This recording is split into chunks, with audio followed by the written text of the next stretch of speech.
This episode is brought to you by CarterComics.com. It's your one-stop shop for all your comic needs, whether it be graded or raw. Carter Comics has got it all. All you gotta do is go to CarterComics.com, fill your card up with all their amazing comics. Use the discount code FREAKNET, FREAKNET. Save you 10% at checkout. Not only on their website, but also at their eBay account. And the link to eBay can be found on their homepage at CarterComics.com. Again, CarterComics.com is your one-stop shop for all comic needs. It's time! It's time! It's JFW time!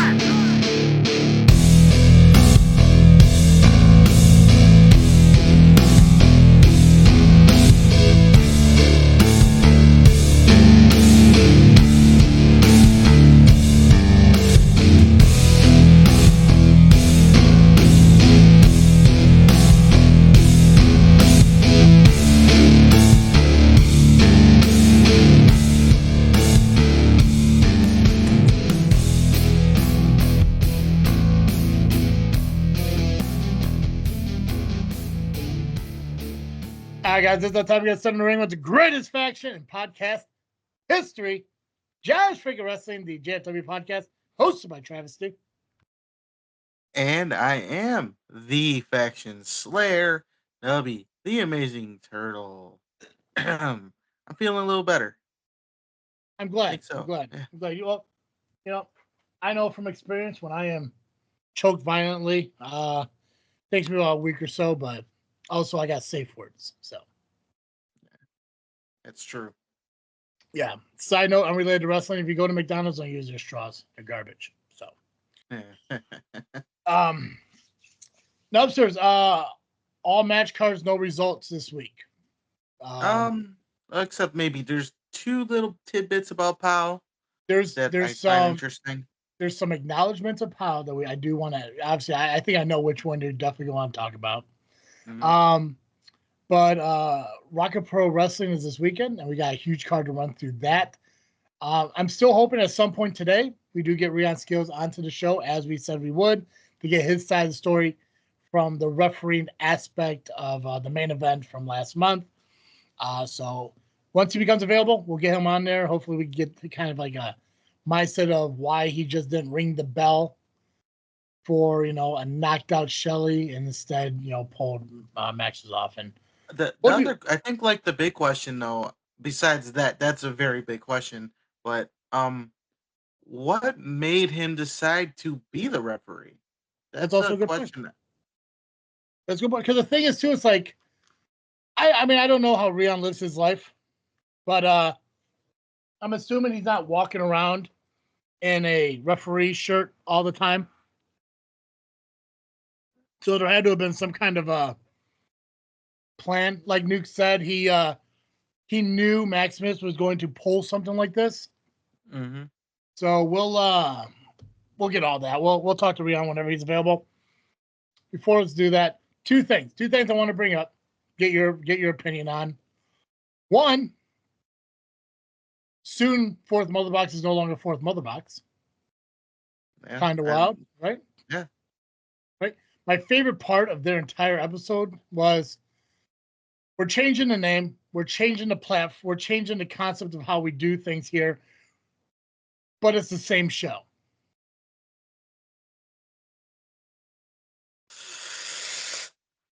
I mean, maybe they're gonna bring up more topics and be okay with it. I don't like, 'cause you know how they tend to go off into like say politics. That's not technically Fourth Mother Box esque, if you will. Well, but But that's what I'm saying. They're changing the format of the show and the name of the show, but it's the same show. So the only thing that's staying the same is the host of the show. Unfortunately, yes. Wild, right? Right. And I do appreciate Tom at the end doing his final thought. Even though, hey, you screwed up the intro of the show, people do. People are human. Yeah. When I take my break, Nubby attempts sometimes fails. Pacman's attempts sometimes failed. Hell, I gave Jay a chance to do it, sometimes fail. Even I fail from it sometimes.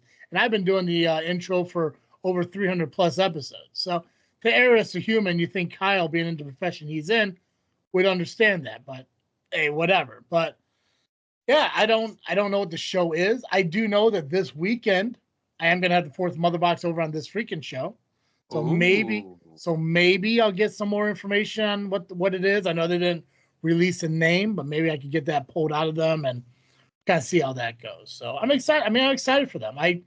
I'm assuming, I guess maybe it's not right for me to assume. I'm assuming whatever show they're going to have is still going to be part of Freaking Studios. Not quite sure. We'll have to figure that out. But congrats to them. You know, it's always cool to change and evolve and do all this cool stuff.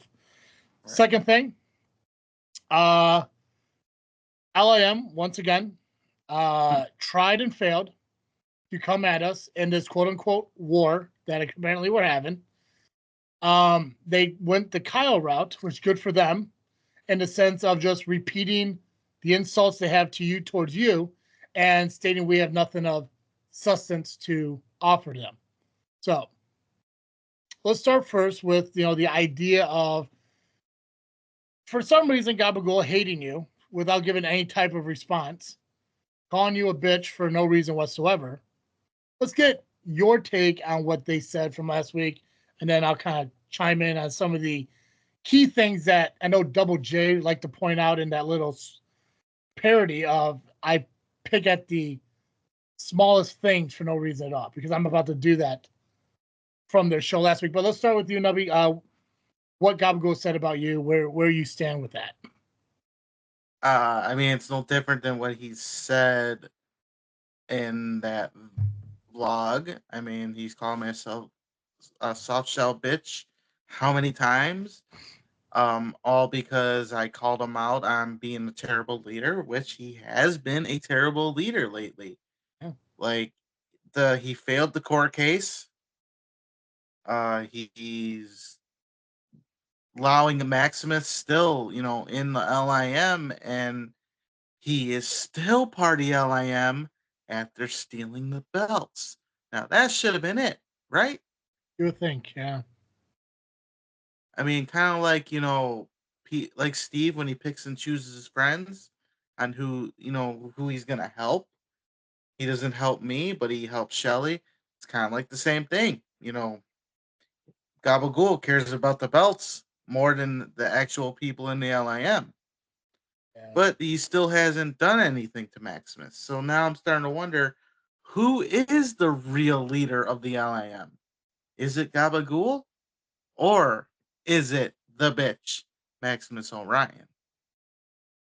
It's a fair point. I mean, it could be fairly obvious that Maximus is the true leader of the LIM. I mean, for God's sakes, if it wasn't for Maximus and Rocket Pro Wrestling, there wouldn't be an LIM, And yeah, what kind of person does what Maximus Orion has done to this fan group, if you will, and still gets away with it? You get Gabagool, who, and I know he doesn't like the idea of being considered just a top fan 2.0, but when you look at the facts that he does not defend his title, even though he said, which I do believe, if I really wanted to go back and find it, I could.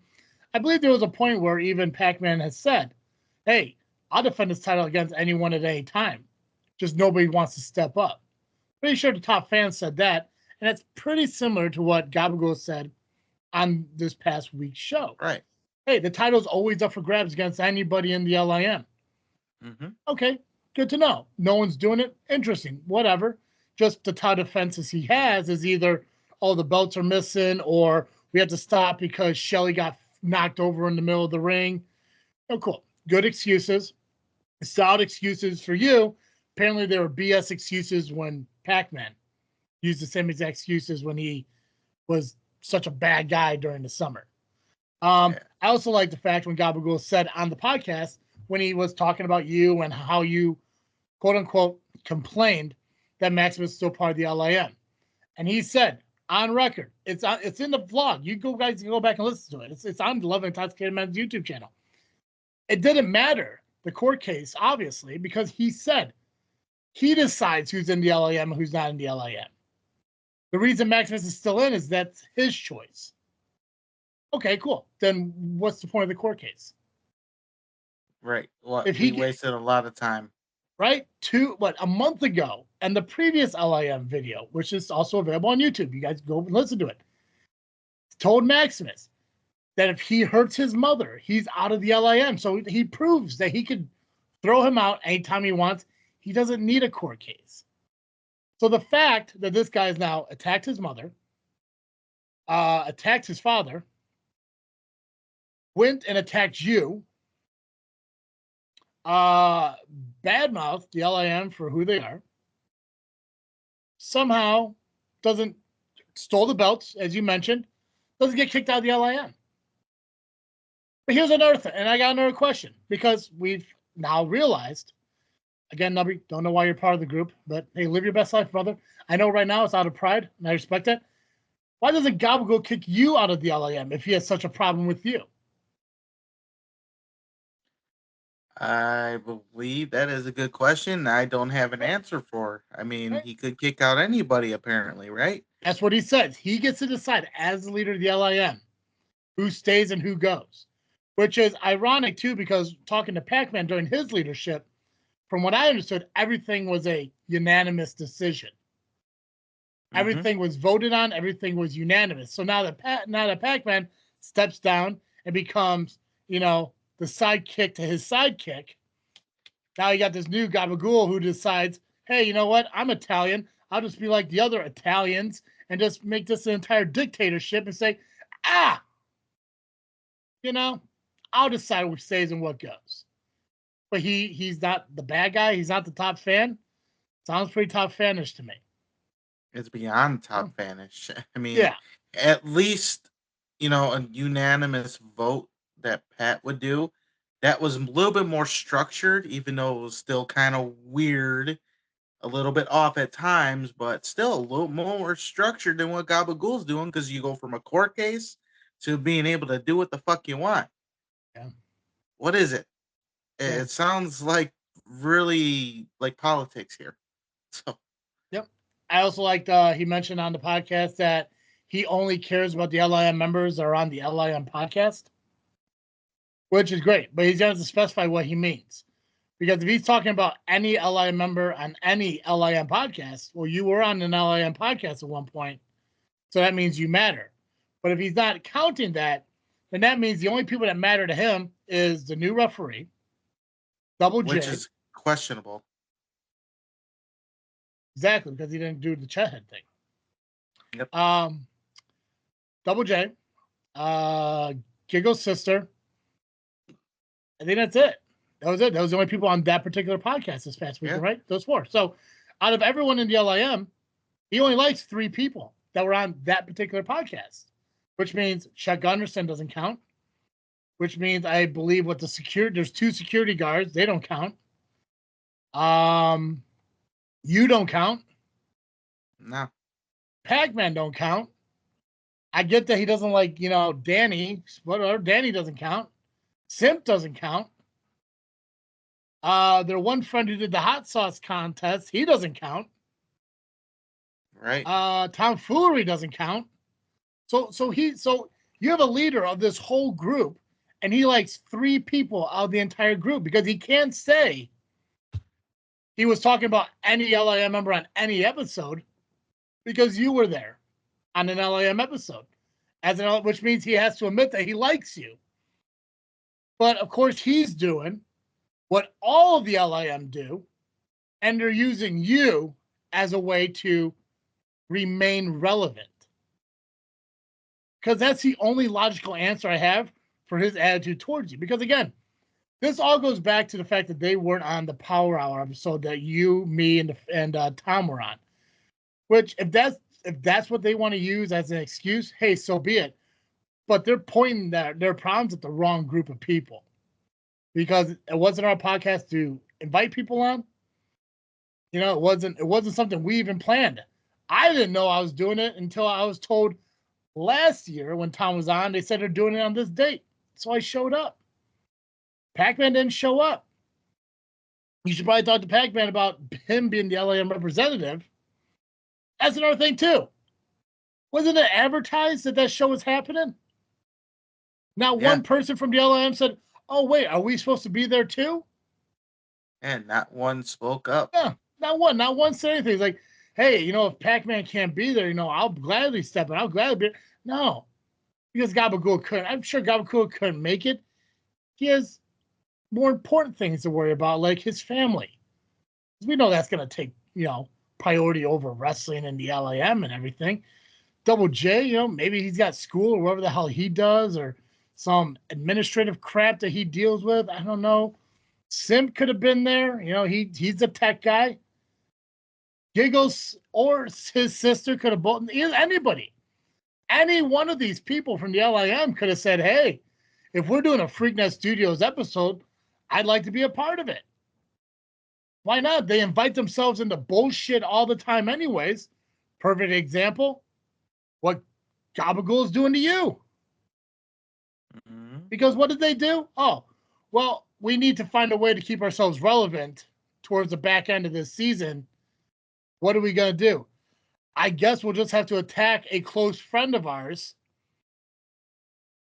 because that makes sense. That sounds like some top fan stuff there, Nubby. It definitely does. And you know what gets me is, shout out to Double J for trying to bring up facts.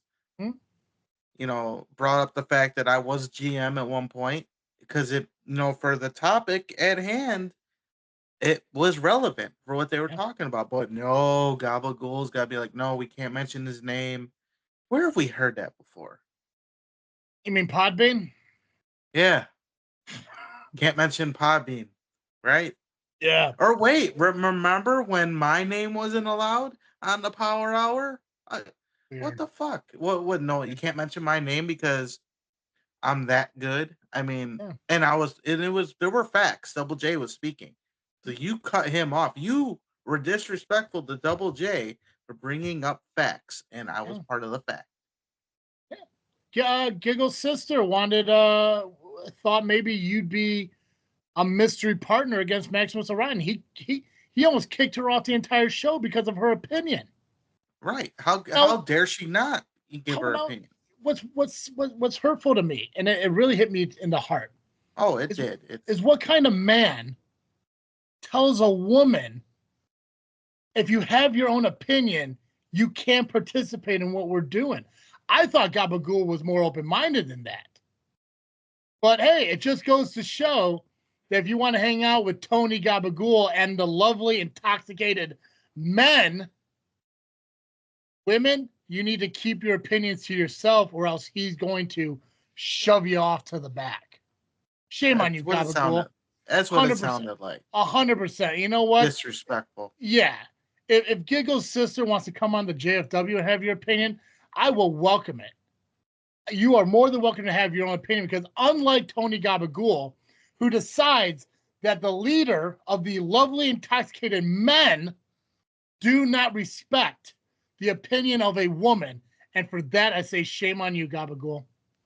Unacceptable. That is ridiculous. The fact that you're going to kick her off the show that had 3 other men on it, unacceptable. I don't think he threatened to kick Double J off. No. And Double J mentioned your name, but when the woman mentioned your name, he had no problem threatening to kick her off of the lovely, intoxicated men's show. Shame on you, Gabagool. Disgusting. Unheard of. That's something the top fam wouldn't have done. At least no, he not likes even that. women. Yeah, not even when Pax was a douchebag last summer. Even he, respected women. Not Gabagool go. I get it, man. Hey, you want to be the leader of the lovely, intoxicated men, and you want the women of your group to share your opinion, or they are gone. Mm-hmm. I see you. I don't respect it. I think that's shameful. Shame on you, Gabagool. Shame on you. But I am soft shell bitch. Huh? You're a soft shell bitch. Nutty. And that's the thing. We want to talk about people stealing people's shit. You weren't being called a bitch until Shelly started calling Maximus Orion a bitch. Right. They couldn't come up with anything new. They're just like, what can we call him? Well, Shelly's been calling Maximus a bitch. Hey, I guess we'll just go with that. Just continue to steal shit. I also love the fact that they consider themselves in a war with us, which it ain't, especially from the last shots fired from them was, sad attempt at anything whatsoever. But now they say they're in a war against Nani and the Idolizers because they're vlogging shit now. If that's what you want to call it. I don't know what that shit they do. That's the thing. And you know what? It's like they just want to throw the word war at fucking everything and see what sticks.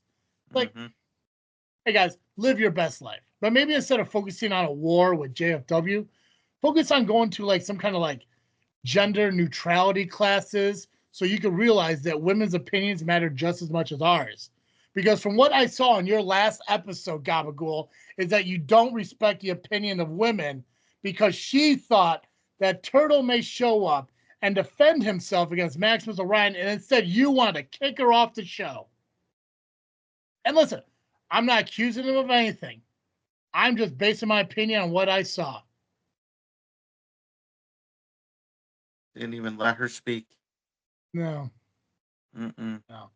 Keep this in mind, guys. If you're over there all pissy, like you can't believe you said that, you brought this on yourself. Yeah, you said bad shit about me. Nubby, before we dive into now, our guest has shown up, so we can kind of get into that. Is there anything else you want to mention about the LAM before we start talking to Rion? No, I think we covered everything that we wanted to mention about it. Cool. It was perfect. Awesome. Perfect timing. Thank you, Rion. Well, I have yet to see Rion do anything that wasn't quite perfect. This dude acknowledge him. Right?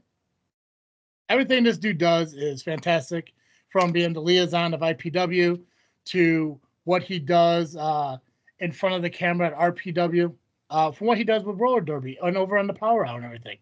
Fantastic dude. Rion, if you're there, man, hello. It's like he's still muted.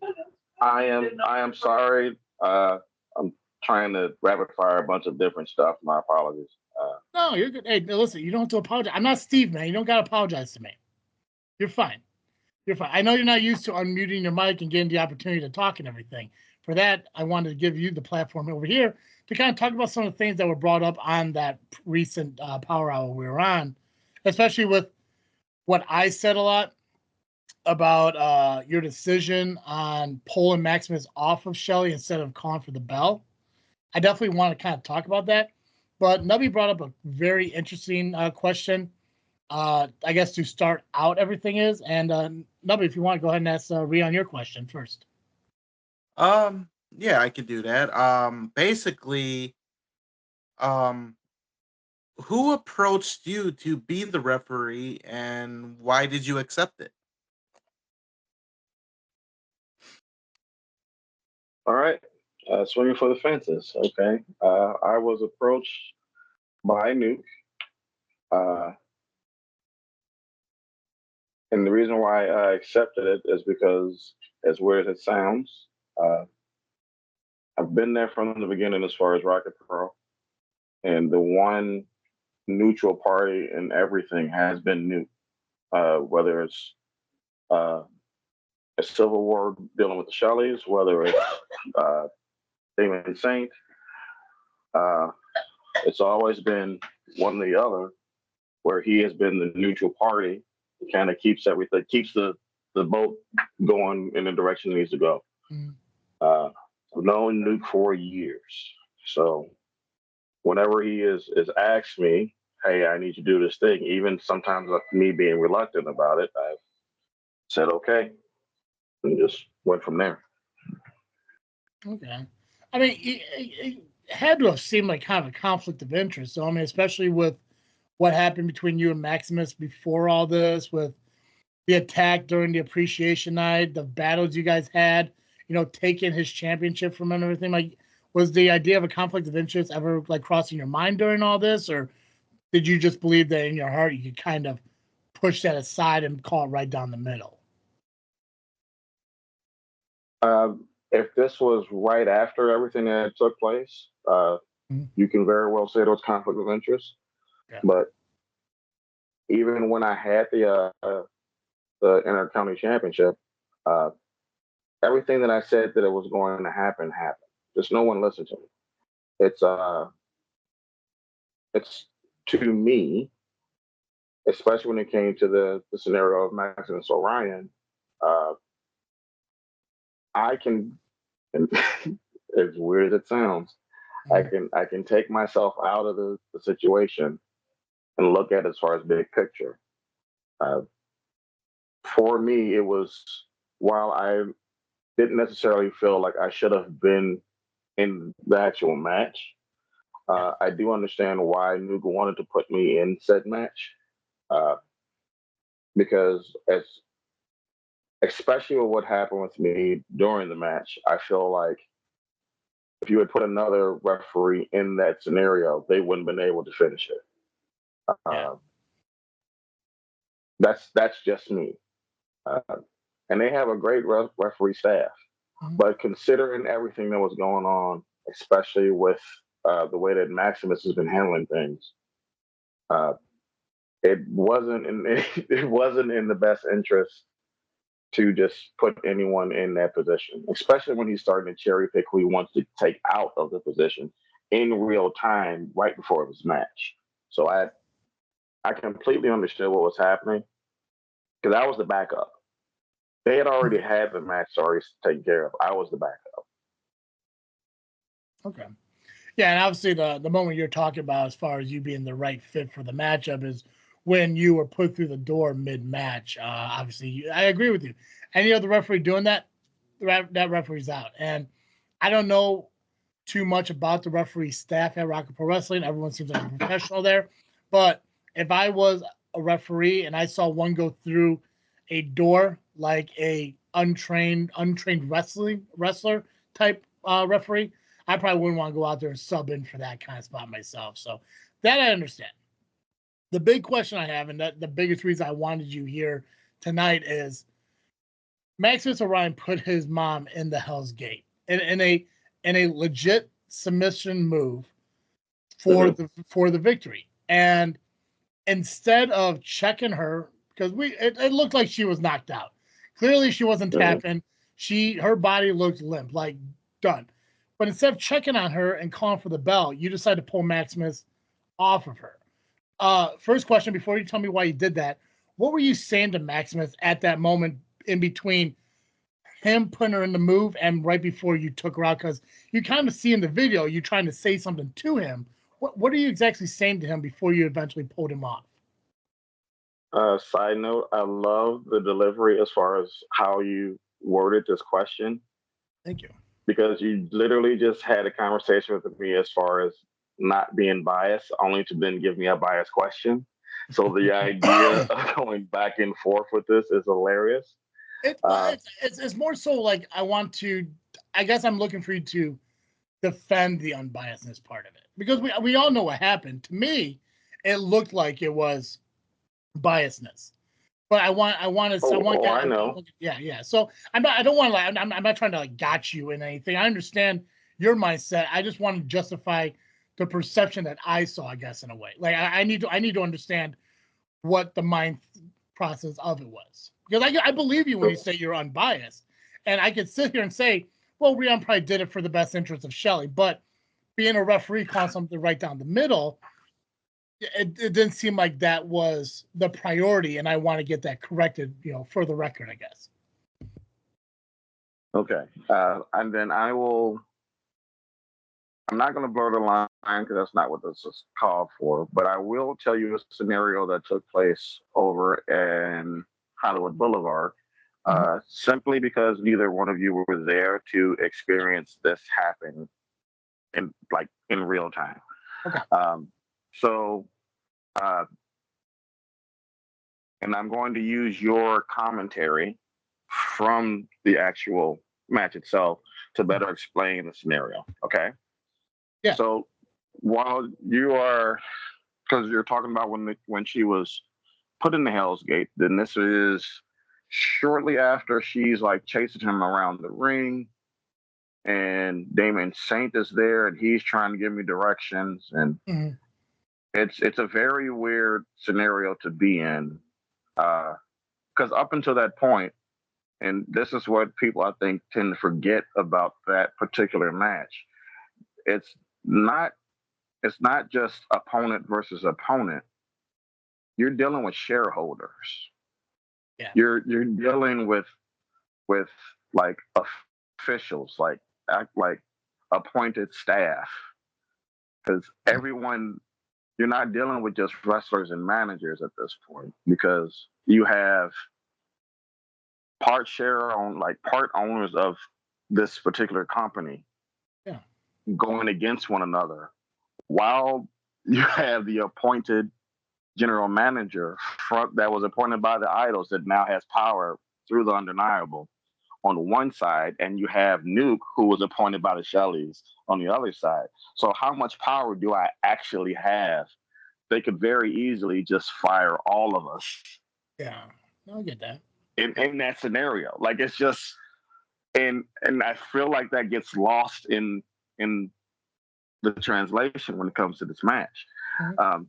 I knew that going in, because the easiest scenario is just let them fight. The problem with that is that everyone's saying, well, you should do this, you should do this, you should have this done. And I could very easily say, what would you have done if you were me?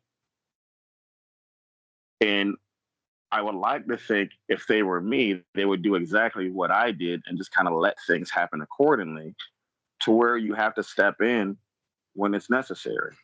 There were many a times when I was in and I don't want to say in line of fire, because that's not the right terminology, but for this very scenario, I was in the line of fire, and I have Damien Saint saying do something, and I'm telling him, why don't you do something? You're a higher rank. You can get rid of me right now. Why haven't you done that yet? I'm saying these things to him, and he's kind of looking at me, because he knows that Nuke is on the other side. So now it's this very weird chess game that's happening, because all I have to do is count 3, 5, and 10 and check for a submission. The problem, and this goes back into the submission that took place with Maximus on Shelley. And there's photos out there that you can actually look at. And I explained this to the people at Hollywood Boulevard when they were saying how crappy of a referee I was. Both of her arms were trapped. So I couldn't check on her arms. Like, you can go back and look at the footage and go back and look at the actual, like, photos. Like, when he has her in Hell's Gate, her right arm is trapped under his left leg, so I can't check that. And there's not enough space on her left arm because of the way that he has her choked in, so I can't check his arm. I can't check her arms. And I'm saying you have to give me something to check, because at this point, only thing I can do is check her feet. Gotcha. That's it. And you can go back and look. Like, there is, as a matter of fact, you can look at Take Action photography with Missy Sweeters. There is as a matter of fact, I'll send it to you. There are 3 shots of where you can see that, because normally when you have to check, and Nubby can verify this, there has to at least be something to check. You have to have something. There has to be a limb. There has to be something to at least check if they're unconscious. I can't check her face because he's already got her buried inside of the actual Hell's Gate. And I can't check her arms because there's no space for me to get involved with. So my response was, hey, just pin her. I can't get in, because at that point, it's not a wrestling move. It's an MMA choke. Yeah. You've already won, just pin her. And I said this multiple times. Just pin her so we can move on. We should be able to be done with this. And he wouldn't. He just wouldn't. Okay. All right. Like, there's not a whole lot I could do as far as that. I got you. He even went so far as to push me off twice. I actually went in to try and say, hey, I'll try to check something out as far as trying to find a submission, and he pushed me off twice. released the hold to push me away twice, which is why I then pushed him away because he already had broke the hold. Yeah. Okay. So Nubby, as Rion said, you could confirm this without having an available hand to check. Nothing he could do, correct? Correct. Okay. So then let me ask the follow-up question too. So you released him from the hold. If he was to go for the pin, or if he was to reinsert the hold with an available hand, then you would either do the count or check the hand, and Maximus could be the winner as of today. 100%. Okay. 100%. I actually said that too. And if you go back and look at the footage, I'm actually saying just pin her. You've won the match. Right around that time is when everything went south. Gotcha. Because I like literally, you can see it on camera, and I can say this 100% because I just didn't see it. The low blow happened. It wasn't until I saw the replay when I'm like, oh, okay, that's on me. I missed that. And there were people in the theater for Hollywood Boulevard saying, hey, how did you miss that? It's like, I just saw it the same way you did. That's just bad. It's just bad on my part. And I can't even say that I don't have experience like that to not catch it because I've refereed for a little bit. I just missed the call. Yeah, but I mean, it's what's the old saying? You can only call what you see, and, and you can't see everything all the time, And like I said, this wasn't me bringing you on here to try to sit here and say, hey, let's talk about how much Rion fucked everything up. No, what it was oh no, it was.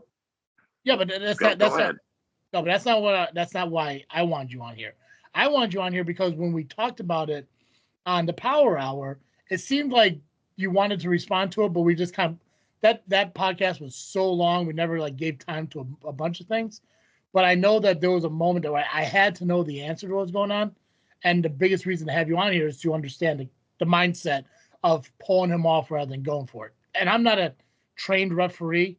I'm barely a trained wrestler from a decade ago. So knowing that stuff, now I'm educated on it, and now I know. And my memory is shit. Nubby could tell you that. I have no idea what I said on commentary. So if I questioned your refereeing at that point, I apologize now for it, because from my perspective, it just looked like you were trying. From what I saw, was you basically saying to Maximus, "Come on, man, let your mom go. Come on, man. Okay, you're not gonna let her go. Pull up." And that's what I commentated on from my perspective, because that's what I saw. But But that's just it. I very much kept reminding him that is your mother. Mm-hmm. Like, yeah, I get that you have beef right now, but that's still your mom. Like, every time that I got a chance to talk to him and say, hey, just end the match, because let's be real. I think we all can agree that he won that match as soon as he put in the Hell's Gate. It was just bad positioning on his hand. Mm-hmm. All he had to do, at the very least, if he wanted to, was just turn the other way, and I would have been able to check on it, and that would have been the end of it. Yeah. It was just a matter of happenstance to where I wasn't able to check anything. If he had turned to his right instead of his left, we would have a different conversation right now. It's different. It's weird to see that when Maximus was on the Power Hour on the Love Intoxicated podcast last month, he said that he didn't want to go into a match and strike his mother unless he was struck first. And it's weird to think that a guy who had that mindset going into a match didn't have the wherewithal to find a way to end that same match. Because it got to a point now where it's like, if you're telling him, hey, readjust her, let me get a check, and he's like, it's almost like there's a rage in that. Like, there's not, he's not using a logical sense. Yeah. So looking at everything, I can respect what you did, because if you didn't stop, who knows what could have happened to Shelly at that point. And that's as bad as it sounds. That's why I ended up getting hit. And I'm okay with that. Yeah. Now, I don't in other circumstances, hell no, I wouldn't be. But in that scenario, especially if I'm there to do a job and be neutral, that is what I'm supposed to do. Yeah. I would much rather it be me than Shelly. Mm-hmm. And everything worked out as far as her not having to deal with this particular scenario. But if I was in that position again, especially knowing the scenario now, I would say yes all over again, just for there to be a chance of just a neutral ground being there. Gotcha. Let me ask you a couple more questions. Just Of course. yeah, just based on your years in the business, and I'm sure you've dealt with, bookers and owners and stuff and everything. And they're all hypothetical questions and everything. So you said you knew Nuke for such a long time now. We have Nuke, he has total control of Rocket Pro Wrestling. Why do you believe Yes. Nuke has yet to hire Nubby back or lift Nubby's suspension? I guess Nubby's not fired; he's suspended. Why do you think Nuke hasn't lifted Nubby's suspension yet? Can I answer that question with a question? Sure. Mr. Nubby, Yes. has Nuke approached you in person yet? So we have talked. Now I can't speak on everything that was talked about. And it's not so much legal standpoint, it's more of a respect for the owner and has advised me to not speak on it. So you haven't met him in person. You have not We physically been in the same area together yet. not since resolution. Okay, I just want to make sure that you, other than you being in the same building for resolution, since then you have not been in the same area as Nuke physically. Physically. Okay. To answer your question, Mr. T, I think, and this is just me, I think that if he's going to bring him back, he would much rather do it in person to him directly as opposed to an email or a call or something of the sort, especially if he has the respect that I think he has for him. I feel like he would much rather have a conversation with him straight up as opposed to him finding out through an email or through a text. That's just me based on how I've dealt with Nuke or how the dealings I've had with Nuke in the past. I feel like he's just waiting to talk to him in person. Okay, so not to get Nubby's hopes up or any fans out there listening, but there could be a possibility we could see a reinstated Nubby this coming Saturday at Rocket Pro Wrestling. Possibility, not saying it's definite, not getting anyone hopes up, but there's a strong possibility that could be. Well, there's only a couple days left, and I do know that they have a lot of stuff they have to get through in a short amount of time. Of course. Another question I got for you is, we've seen the collaboration of the Undeniable, involvements, attacks, so on and so forth. What is preventing the Rocket Pro locker room from joining together against the Undeniable with the strength and numbers that we have seen with, obviously, the tag match between Joey and Roxy and Steve and Shelly, a couple of season finales ago? We saw the locker room come together in that. Why haven't we seen that happen recently with all the Undeniable attacks and title possessions and all that? Like, what's stopping the locker room at this point?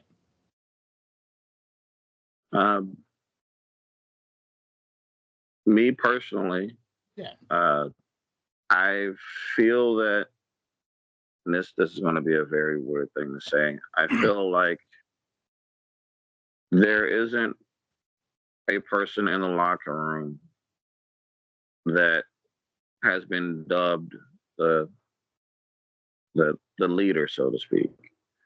When it comes to striking a blow to the Undeniable, because when it comes to the Undeniable, it's always Damon Saint. It's just what it is. It's always been there. Doesn't matter who's undeniable, who's not undeniable, because it has constantly shifted since the inception of him having power in Rocket Pro. From the days as far as when they had the Rocket Pro Wrestling and the IPW Chicagoland Championship there. Just like the roster that he has as far as undeniable from 2 seasons ago has shifted and morphed and evolved into what you see now. And it's hard to have someone say, okay, I'm going to fight everything no matter what the change is. Because one thing when you had the idols, you knew who the idols were. They were always in your face. They were always there. You knew what was happening. This is different. There's no telling who's undeniable. People thought I was undeniable for a little bit. And all I did was tell the truth about what was happening in the locker room. I saw it. I came on here. I came on I came on Windy City and talked to them. I had went on the Power Hour and talked and said, hey, this is what's happening in your locker room. To Maximus. Only for Maximus to be on the other side of the fence. It's just a matter of there's no clear-cut person that Rocket Pro as a whole has said, hey, we're going to fight behind you, because the moment that you do that, they could be undeniable. So when you have that scenario, who do you trust? How do you present something of the sort? Well, that's a good question, and it actually brings me to a final question now that I have. Okay. Why not you lead that locker room then? We look at your history with the Undeniable. You fought for the championship in the main event. You got attacked by the Undeniable a while back. You have claimed not to be undeniable. I think you've proved that pretty obvious to the wrestling world that you are not undeniable. You're a veteran, a legend in the business. I mean, to me, you're a locker room leader already. Why not Rion leading the charge against the Undeniable? Well, the honest answer is because no one wants to listen to Rion until it's too late. I listen to you. That's just kind of how it works. It's just what it is. I can give you cryptic messages. I can give you a flat out answer, but no one wants to listen to old man Rion until it's absolutely too late, until it affects them directly. It's no different than, and I always like this is just a weird quote, but it's funny to me. It's always gonna be funny to me. Dave Chappelle, in one of his stand-ups, said, everything is funny until it happens to you. And that is 100% true. And unfortunately, when it comes to Undeniable, everyone has a blind eye. I've said all of last year, when everyone hated me because I was kicking people in the balls and slapping people and just getting in everyone's face, I never ran. I never backed down from anybody. I just told the truth. And even to a fault where I would take my lumps and go. But no one wants to do that now. Everyone wants to be in a clique. Yeah. Everyone wants to fight the fight until it comes time for the actual fight to take place, and then they run away. No one really wants to do that right now. And as bad as this is going to sound, right now, unless you have someone that can be recognized as a symbol to fight, I don't see that happening on my end. Because I've been down this road before. Did it with the idols. And it wasn't until they took me out where they decided to even attempt to go at it. And I don't really feel like dealing with the idea of being taken out.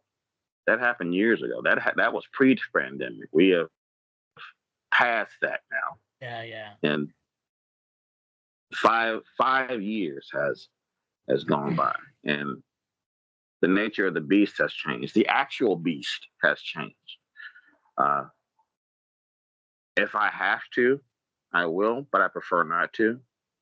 As Steve Aaron has said during commentary, I am the reluctant hero. I'd rather not be that, because they normally die in movies. And I kind of want to stay around for a little bit in some sort of capacity. Yeah.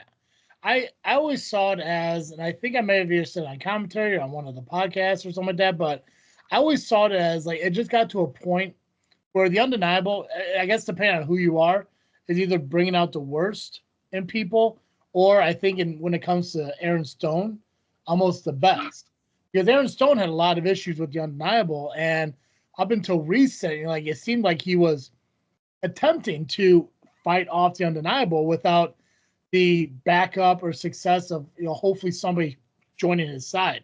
And then it finally seemed like Aaron Stone has become the Aaron Stone of the IPW era, where he's coming in and he's ruthless, he's aggressive, and what we saw in the match that he won that championship in is it looks like he's going to go to any length to win, which he did, maybe not unfavorably, but did end up becoming champion. Well, now he's all for Aaron Stone. Shaq Jordan, same thing. He had issues with the undeniable, and now we got the worst of Shaq Jordan, and now he looks to be taking out Gunner Brave. And it's wild because it seems like the whole concept of if you can't beat him, join him. Looks like that's what Maximus did. But a lot of these guys are almost like, hey, if you can't beat him, focus on something else. I do understand what you're talking about, like a locker room hero. I could understand why you don't want to be that guy, but I don't know anyone else in that locker room who might be willing to even do that, especially with you look at Shogun, who's dealing with Grin, Marche Rocket, haven't seen him since Joe Hendry. Nubby's suspended. You could say Steve will be willing to go up there and everything, but I think you need somebody who's willing to stand the fight, not take it in order to be that leader. Oh, you have that already. That's Nuke.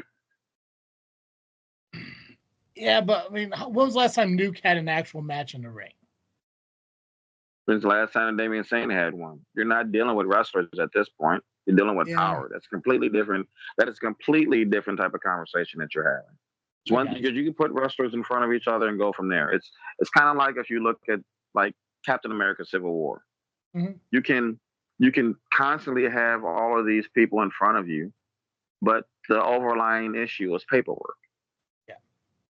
Okay. And that's what you're dealing with right now is you're dealing with paperwork. You're dealing with legalities. You're dealing with someone that is taking liberties as far as how to make certain matches happen in their favor. Mm-hmm. No wrestler is going to fight that. Okay. You need someone to at the very least negate that to where it's equal on both sides. Then you can go ahead and have a leader or a beacon or however you want to put it. You can have someone on the front lines doing this thing. But until Nuke actually gets things in order, mm-hmm. you trying to find a leader is not going to help because they'll just go down like everyone else. That's what's happened this entire time during Undeniable. Every person that you could think could go in front of the Undeniable has gotten shot down, myself included. I made Steve Michaels bleed the last time I was in front of him, and it wasn't enough.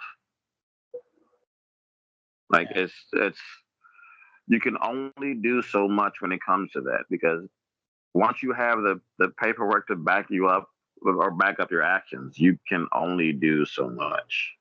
Mm-hmm. I got you. Well, we're going to run through the match card here, Rion. I do appreciate you coming on and kind of telling your side of the story, the situation that happened at last month's Rocket Pro. Before I say goodbye, before Nubby gets to say goodbye to you, let me ask you one more question, unrelated to Rocket Pro Wrestling. Just one more, I promise you, and I hope there's an answer to it. When will we see the next IPW show? Don't know. You will have consistent showcases. I honestly don't have an answer for you. Gotcha. I know there are people that have tried to ask me, and I'm going to tell you the same thing. Mm-hmm. I don't know. It is not up to me. And it's not even up to the actual board at this point. It's up to the veterans at the VFW as far as getting that stuff in order. I am very, well, I don't want to say positive. I'll just say that I am very positive that IPW will be back. But if you're asking me on the time frame, I cannot give you one. You're just going to have to deal with seeing them during pre-shows and seeing IPW literally everywhere as far as their talent is concerned, because they are spread out right now. Honestly, Rion, I'd rather take a TBD over never. So, so I'm excited for when it comes back. No, you're not. Yes, 100% I am. No, you're not. 100% I am. No, you're not. 100%. And you can be excited for it, and I can guarantee you won't be there. So it's totally fine. Listen, okay. When I can make the shows, I am there. And listen, if I wasn't interested, I wouldn't have asked. But I am interested. I mean, I like. Listen, for those who don't go to IPW, first off, it's great matches. There's great stories involved in it. The thing is, and I don't know the higher powers above IPW. My level stops at Rion, the liaison.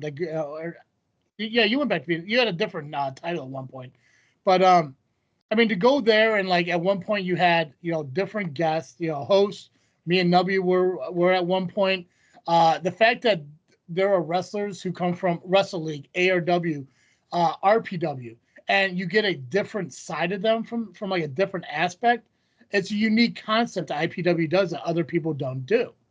You give opportunity, not you, IPW gives opportunities to people that you don't see happen too often. I mean, hell, Nubby wrestled the RPW heavyweight champion at an IPW show. Steve wrestled Aaron Stone at an IPW show. C. Red, before he retired, had an opportunity to go into a Royal Rumble or a Rumble to get an opportunity for the IPW's biggest title.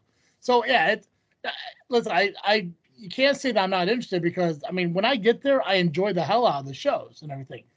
Sundays are sometimes a little bit difficult, with church and stuff like that and everything. But if I find time to go, man, I'm there. I'll sit next. Pacman annoys the hell out of me, but I'll still sit next to him and watch wrestling.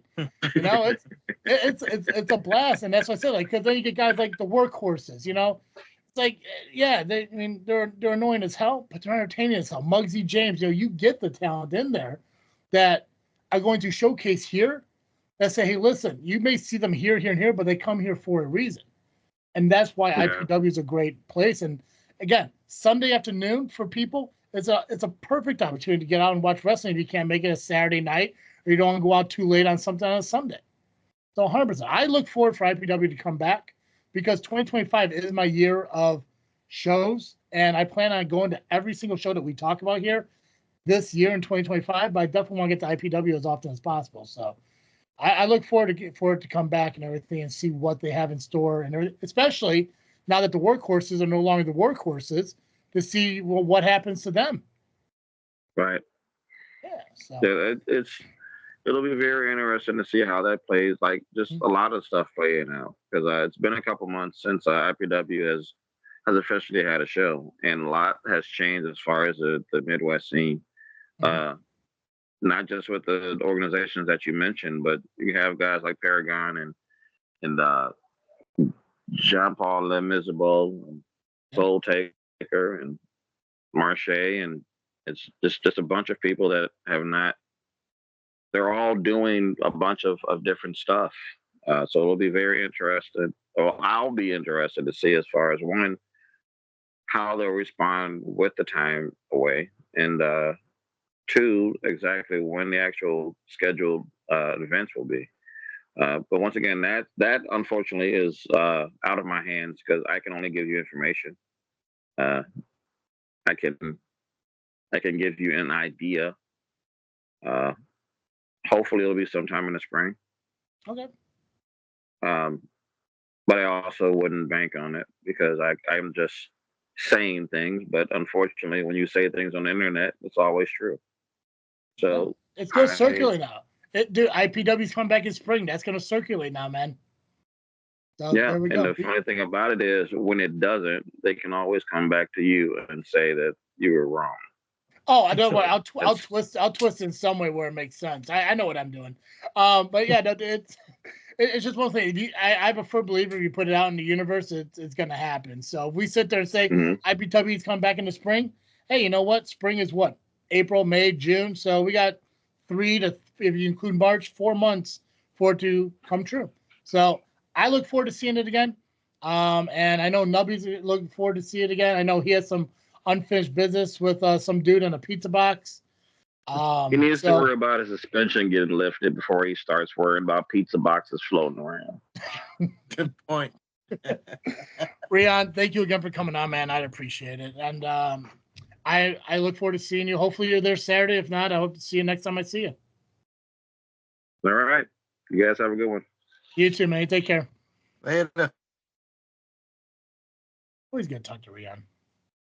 Yeah, very informative. Yeah, like I said, I mean, I wasn't bringing him on here just to be like, okay, let's get this motherfucker. Like, no, Rion does what he does for a reason. There's always a reason why Rion does something. So to see him pull Maximus off of Shelly, yeah, from my perspective, it's like, come on, man, what are you doing? But he justified it. So now we know the moron screwed himself out of his victory. So, yep. Again, pettiness fucking rears its ugly head. But that happened last month at Rocket Pro Wrestling. Let's talk about what's happening this month at Rocket Pro Wrestling. You know what? I am going to tell you what is happening this month at Rocket Pro Wrestling. Solid segue. So Rocket Pro Wrestling presents Cupid's Carnage, not Cupid Chaos. Or I mean Christmas Carnage? Yeah. Yeah. And you ain't got the cheat sheet this time because Pacman is obviously not here. He slipped on popcorn, thanks to Kyle. But he's that's a whole. got out of the bathroom, so yeah. He might be back in the bathroom after that. I believe it. I believe it. Licking his wounds, but I think Kyle's helping him right now. So I heard he fell ass first onto a plunger. I believe it. I believe it too. It's Pacman after all.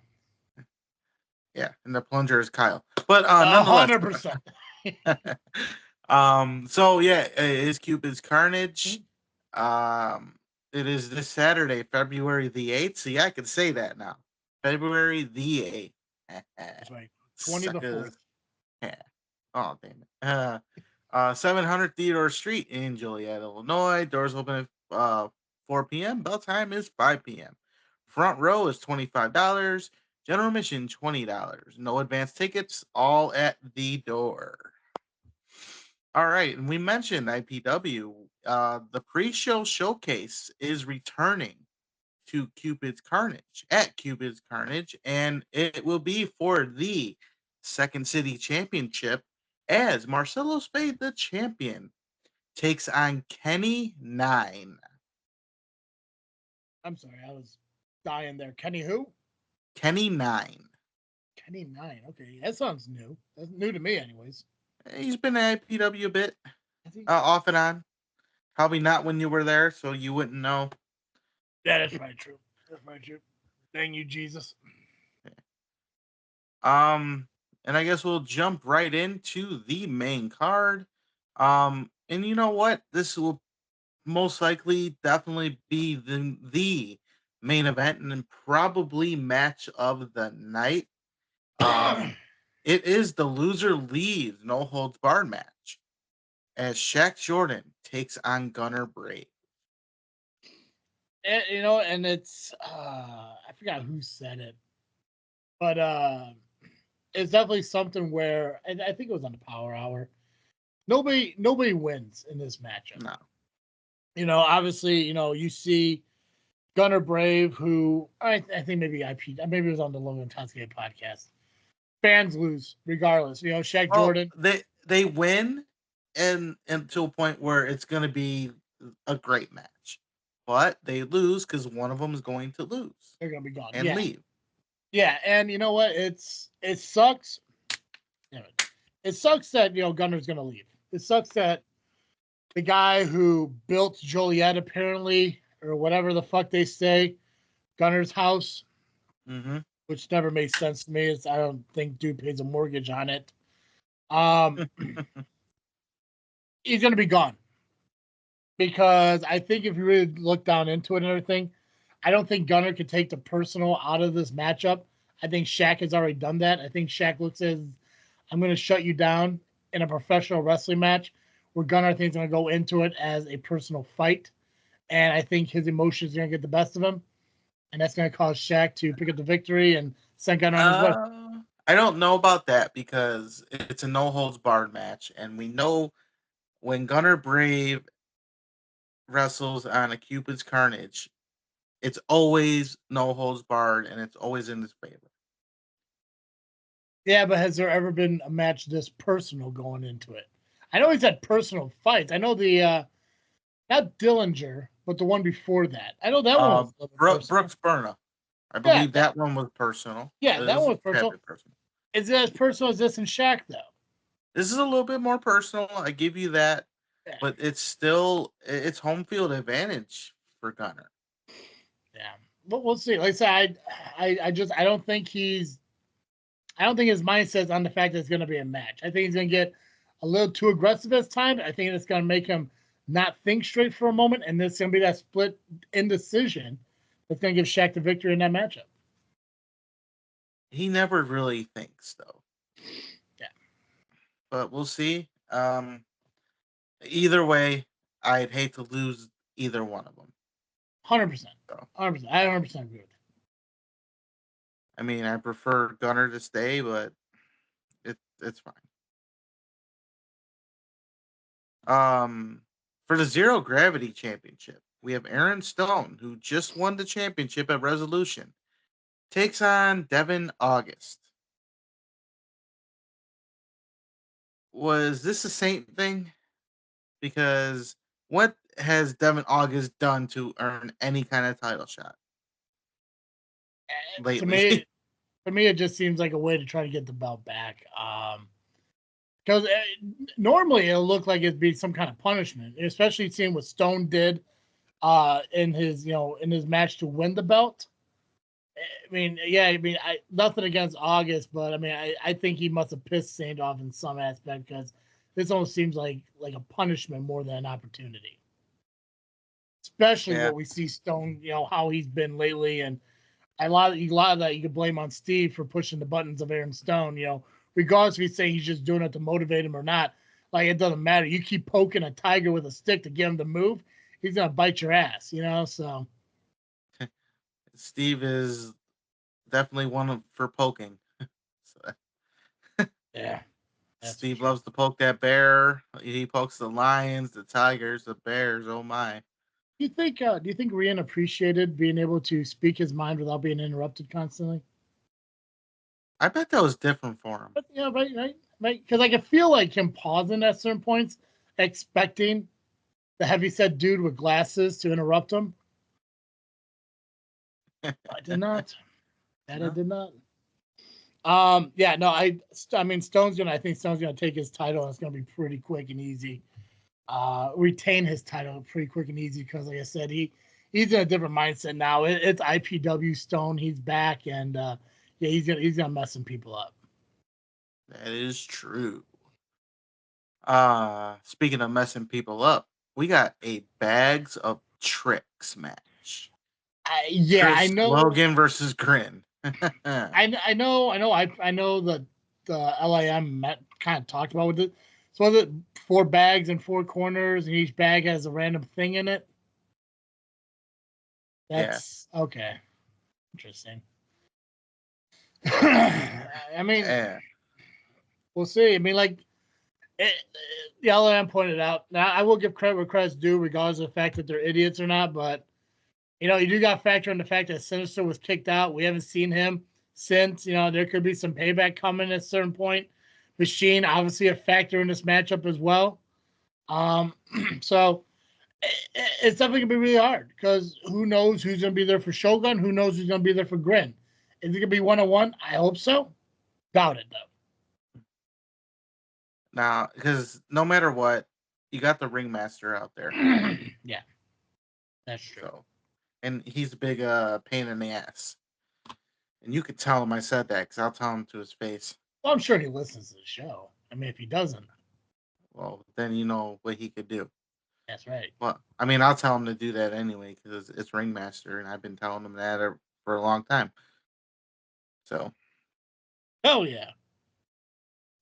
We have a triple threat inter-county championship match. as Jesus Desafio, the champion, will be taking on Corey McHenry and Disco Ray. Yeah, I mean, obviously Disco and Corey lucked out on the fact that because they both, because of the double pin submission going, they're lucky that Nuke came out and corrected Saint and made it a triple threat rather than just no title being defended. Great opportunity for both dudes, though. I mean, was that Disco Ray's first singles match was last month? Yeah. Yeah, Corey, obviously, he did the IPW showcase and everything. So, I mean, they're definitely out there to kind of prove to people that they're meant to be in Rocket Pro Wrestling. We've seen them show up at Frontline Pro, Wrestle League, IPW. RPW is a different breed, different production, different fan group. Obviously, I think they love both guys out there. So the Starfield's going to have to try to figure out a way to beat both men because I think they're going to be focusing on him as a champion rather than focusing on each other. But, of course, Undeniable still looming somewhere. I'm assuming Jay Beck might be out there as well. So. Yeah, I know Frank will definitely be out there trying to find his Thin Mints. Right, throwing canes across the room for some reason. Which, by the way, speaking of Thin Mints, Girl Scout cookies will be available this Saturday. Yeah, how much are they? Like $9 a box now? Probably in the arm and a leg. Yeah. Yeah. So make sure you get your Thin Mints before Frank does. Actually, exclusively buy Thin Mints. All the Thin Mints. Yes. Make him get stuck with those Do-si-dos or some bullshit cookie. Or he has to just go to Captain Dave's Galley and get those corn franks. I kind of want a corn dog, 100%. What do you dip your corn dog in? I think we've talked about this before, but I can't remember. Ketchup, right? Mustard? Mayonnaise? What do you do? I switch between barbecue sauce and ketchup. Ooh, barbecue's a good choice. Yeah, I go mustard. Straight up mustard. Although, I do want to try the garlic ranch I have. You know what would be really good? Like a corn dog, but instead of a hot dog in it, it's like chili. I'm not a big chili fan, but I love a good chili with like cornbread. Right? Like a chili dog, like corn dog thing. Come on now. Hell yeah. Yeah. I'm this size for a reason, brother. This is what I live with. Hell yeah. Well, speaking of big sizes, BOW is making his return this week. What he will be doing, what will he be a factor in the show? I have noticed that the heavyweight champion doesn't have a match. Will he challenge the heavyweight champion? I mean, that's a strong possibility. I mean, obviously we know BOW has a relation with the Scumbag Army, with Flywheel and Youth Gone Wild. He could be very well there just to be a backup against the Freebirds because we know Freebirds now have contracts for RPW. Mm-hmm. So, I mean, it could just be some extra muscle, But, hey, a title opportunity between BOW and Michaels wouldn't be a bad idea. I mean, he is champion. He claims to be a fighting champion. What would, why take a day off? Right. I mean, he was on vacation last year. Yeah. I mean, you have one match so far this year, and what? You take a vacation already? What kind of champion are you? Taking a break. Yeah. I mean, I guess Machine really beat your ass. Or are you just afraid that maybe Myra Carras will show up to kick your ass? That could be possible, too. She could be looming. Mm-hmm. Nope.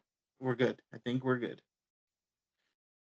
Yeah, we're fine. We mentioned it, and because it was BOW, Tom Heisman of the Scumbag Army and Youth Gone Wild will be taking on Buddy Roberts Jr. in a singles match. Yeah. So will BOW have a factor in that match? I think it's possible. I mean, we saw what happened last month when these two teams faced off with each other. Ended up one guy was handcuffed to the ropes.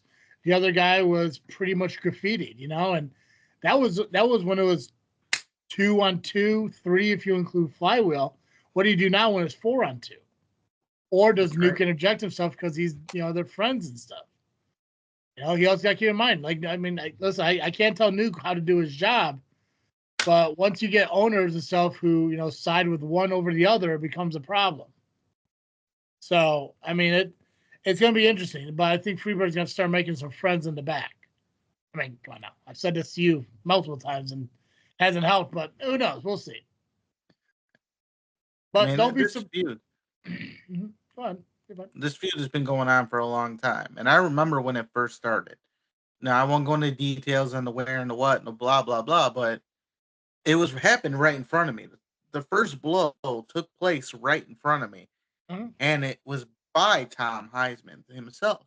So whether it was intentional or not, we don't know. After thinking about it, maybe it was intentional. Maybe that's why things are happening, and maybe that was the official first blow on purpose.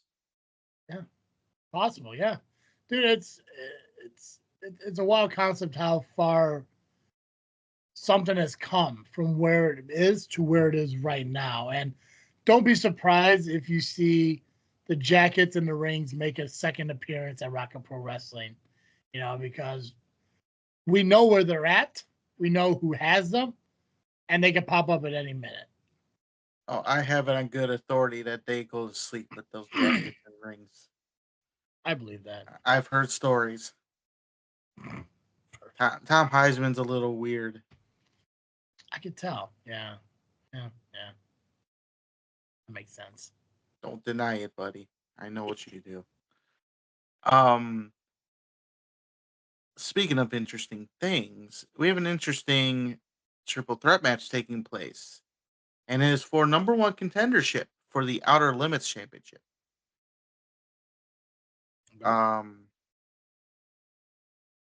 It's Sam Knight, Rozzy, and Skylar Reed.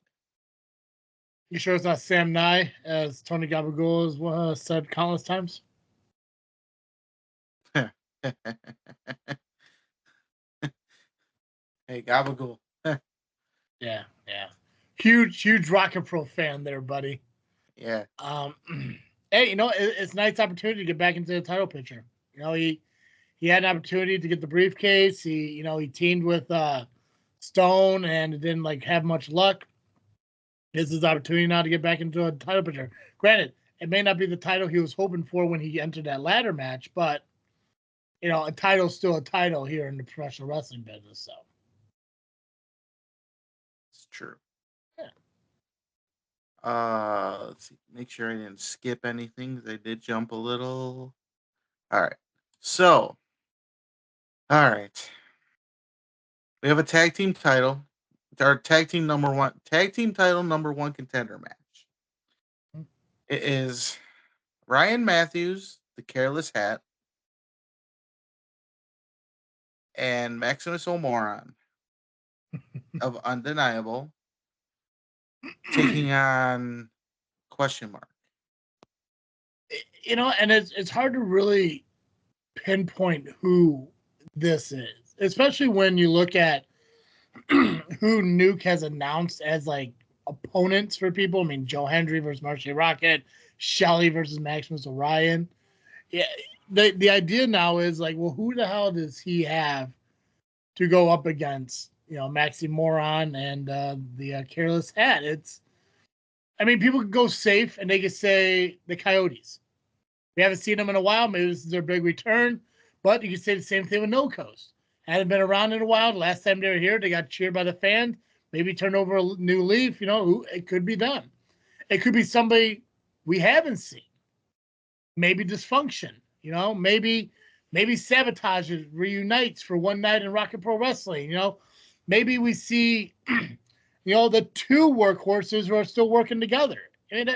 Sky's the limit. It's just a toss-up. Now, we talked about it. The Giggle sister mentioned, it could be possibly you. But without, your suspension being lifted, that doesn't seem like the possibility. So I'll confirm this. I am still suspended. Yeah. Yeah, that's the thing. It's and we're talking about Monday, the week of the show. And I'll be honest with you, Nubby, and I don't want to break your heart and everything. If you haven't heard by now, you're probably not going to hear by Saturday. You know.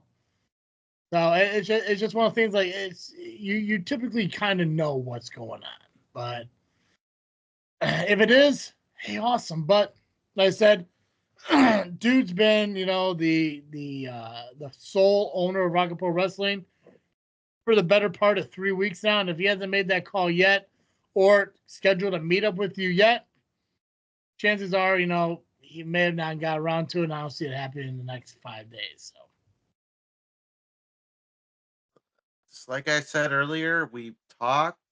We have not met up since the resolution, but we've talked. And then the only thing I can confirm to everybody right now is, again, I am still suspended. Maybe by Shamrock Showdown, it could be lifted. I don't know, but the one thing I do know is that this show is set. I have my ideas on who the team is, and it was actually kind of mentioned on the LIM podcast. And looking at the flyer, it matches. who did they say? Rion and Joseph Von Jaeger. If you look at that flyer, it fits. The size of the one guy, the hair on the other. We should have asked Rion why he was still on here. He wouldn't have told us. It's also possible maybe he never would have known too. But the other factor is, and this would be typical RPW, LIM. What, teaming? Who from the LA? We think it's gonna be Pax and Double J getting out there, throwing on some spandex and hoping for the best. Or, well, we know Double J has wrestling, experience. Maybe not so much of the professional, but it could still work. Yeah, in the pro wrestling. But maybe Gabagool wants his titles that bad that he's willing to get in that ring and fight. I'm gonna tell you right now, brother. If I'm sitting there, probably second row, maybe front row, I don't know, eating my corn dog, and I hear LIM fucking music play, or all my life I've been over the top. I don't know what I do, and all I know is I don't want to stop. I'm leaving. I'll whip my half-eaten corn dog covered in mustard into the fucking ring. Hopefully it hits Pacman in the back of the fucking head, blinds the motherfucker, and then I'm going home. So goes absolutely fucking out. I do not need a shock and all, like, oh my god. No, absolutely fucking not. And that's another thing too. And listen, I get that there's the nuke factor of shock and awe and everything. If you really want to mess up the undeniable, don't stick the LIM in there. Absolutely not. Find somebody who's a worthy contender, somebody who has ring experience, who has the ability to get in that ring and fight for what you're looking for. And I'm going to tell you right now, the LIM ain't it. Absolutely not. God, I hope not. Never know. Again, yeah, you never say never, but I'm going to say never on this one. Just like, if you listen to anything I say at all, Nuke, Rocket Pro Wrestling, not that. Like, just not that one. No, get me the fucking twin turbos from Windy City for all I fucking care. Pull Willie and Jazz in and Soul touches it up for one more time. I don't give a fuck. Not the LIM. Not those dumpster fires of women hating motherfuckers. Mm-mm. And I say that not because I believe they truly hate women, but based on the opinion of Gabagool didn't allow the only woman in the LIM to have an opinion. So, yeah.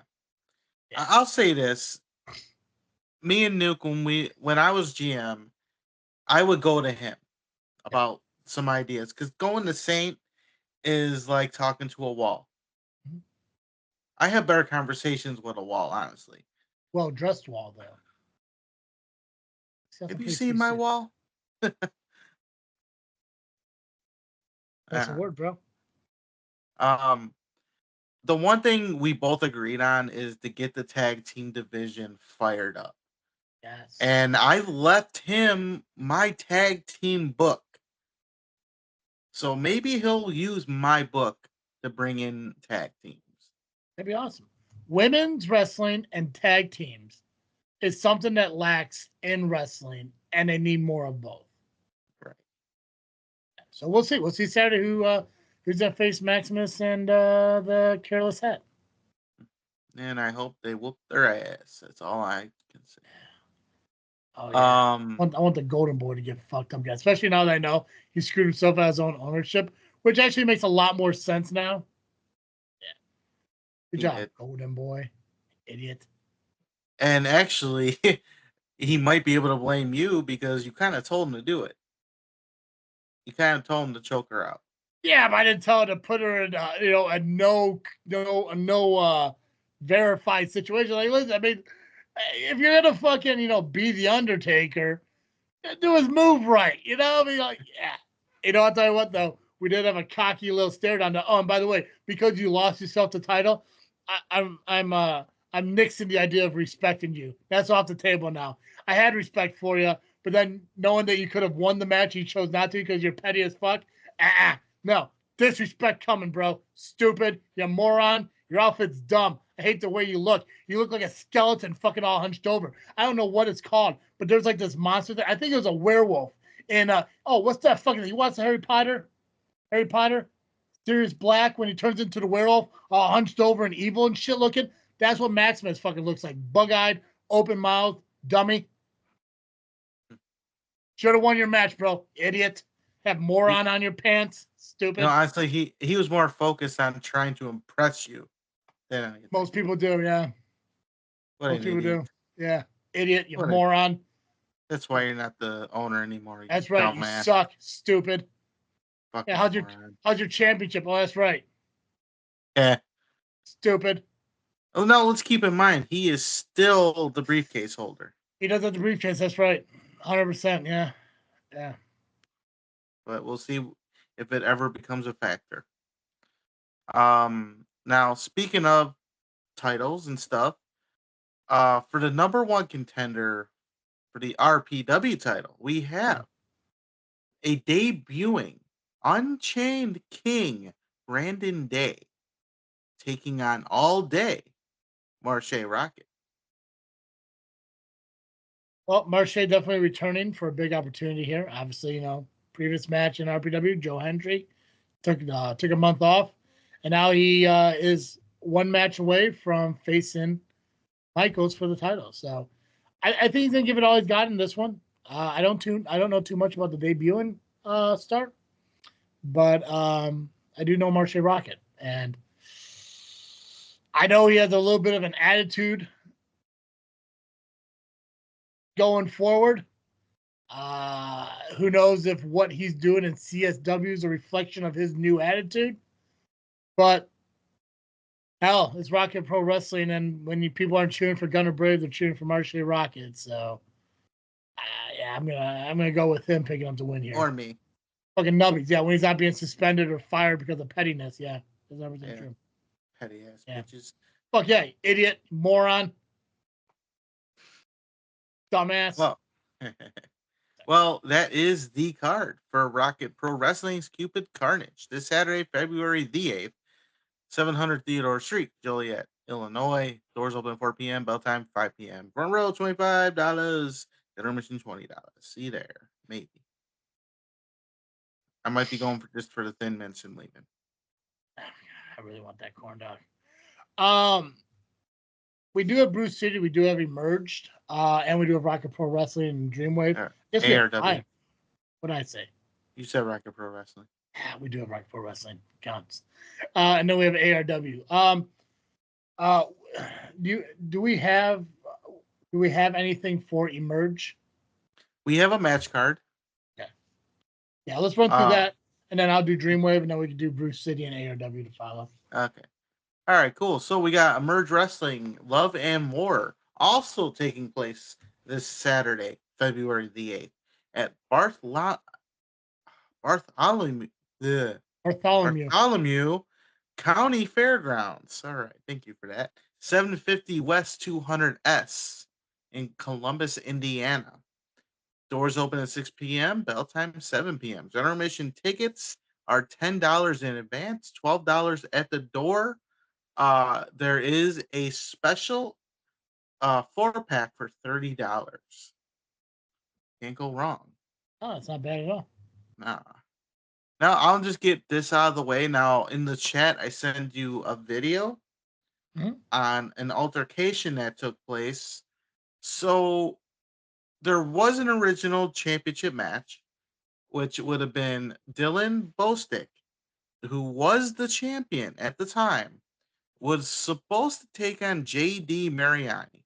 However, now I did not know this was a connection, but when I read the comments when Emerge made the call to vacate the championship, I did not know what was happening until the comments, so I looked it up, and I don't know, the full-on story on what happened with Janela and Dylan as a whole. I've heard, I've read stories here and there, but because of the legal, as they put it, legal circumstances beyond their control, they had to vacate the title. But they are supposed to crown a new champion this Saturday. We don't know how it's going to happen. We don't know what's going to take place. But there will be a new champion crowned this weekend. So with that said, as for the rest of the card, as announced today, it was Cole Radrick taking on Ace Perry. For the Outbreak title, we got Aaron Williams taking on Matt Dizzle, the champion. Women's title, we have Marty Bell, the champion, taking on lovely Miss Larkin. There we go. We haven't talked about her on a match card in a minute. Yeah. The promos, though, still watch them. Dude, it's hard to get over the ketchup thing. I don't know what the hell it is. Like, I don't love cake as much as that fucking woman loves ketchup. I love a little, yeah, all types of cake, all cakes, all cakes. Yeah. Now I want some cake. God, cake is worth it. Love it cake. is. Oh yeah, cake. Yeah. In a 3-on-2 handicap match, Portrait of Perfection and Kenny Cage will be taking on Hadley and Ripley. Although there could be some Rippy going on, who knows? Could be, who knows? Jason Hotch will be taking on Braden Lee. Dylan Cole will be taking on Lord Crew. And Swamp Funk will be taking on the Renaissance. Swamp Funk. Yeah, that's some funky swamp. And that is the match card for Emerge Wrestling Love and War.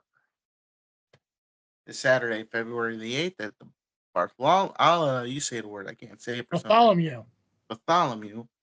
I don't know why I can't say it. County Fairgrounds. County Fairgrounds. 750 West 200S, Columbus, Indiana. Doors open at 6 p.m. Bell time 7 p.m. General admission tickets in advance $10, $12 at the door. 30-pack or 4-pack for $30. 30-pack for $4. That would have been an interesting treat. Oh yeah, they really want you to be there. Yeah, they really want you to be there. For $12, you could fill the arena. There you go. There you go. Awesome. Cool. All right. Also this Saturday, February the 8th, Dreamwave returns with Famous Last Words. It's going to be live at the Casey Club 209 Gooding Street in LaSalle, Illinois. Pre-show meet and greet is going to start at 4. It's going to go to 5 o'clock in the lobby / parlor level of the venue. Main show doors will open up at 5 p.m. following the meet and greet. Bell time to be 6 o'clock. Expectations for the duration of the show, roughly about 3 hours. You can watch the show live on demand exclusively on IWTV because just like Dreamwave shows, it is sold out. So, if you do decide to watch it on live on IWTV, you're going to see matches like Maggie Lee taking on Brittany Brooks. Dreamwave Championship, Women's Championship will be on the line. Maggie looks to retain her title against Brittany Brooks. Also, you're going to see Connor Hopkins taking on Christian Rose. So Coyote versus Coyote for Connor Hopkins Dreamwave Championship. And this match is a dog collar match. Uh-oh. Yeah. Uh-oh. That's right. You're just chaining 2 coyotes together. That's animal cruelty a little bit there. Oh, 100%. Yeah. Well, hey, Dreamwave can do what they want. And it's also famous last words. What's your famous last words? Animal cruelty. Dreamwave alternative title will be in a 4-way match to determine the winner.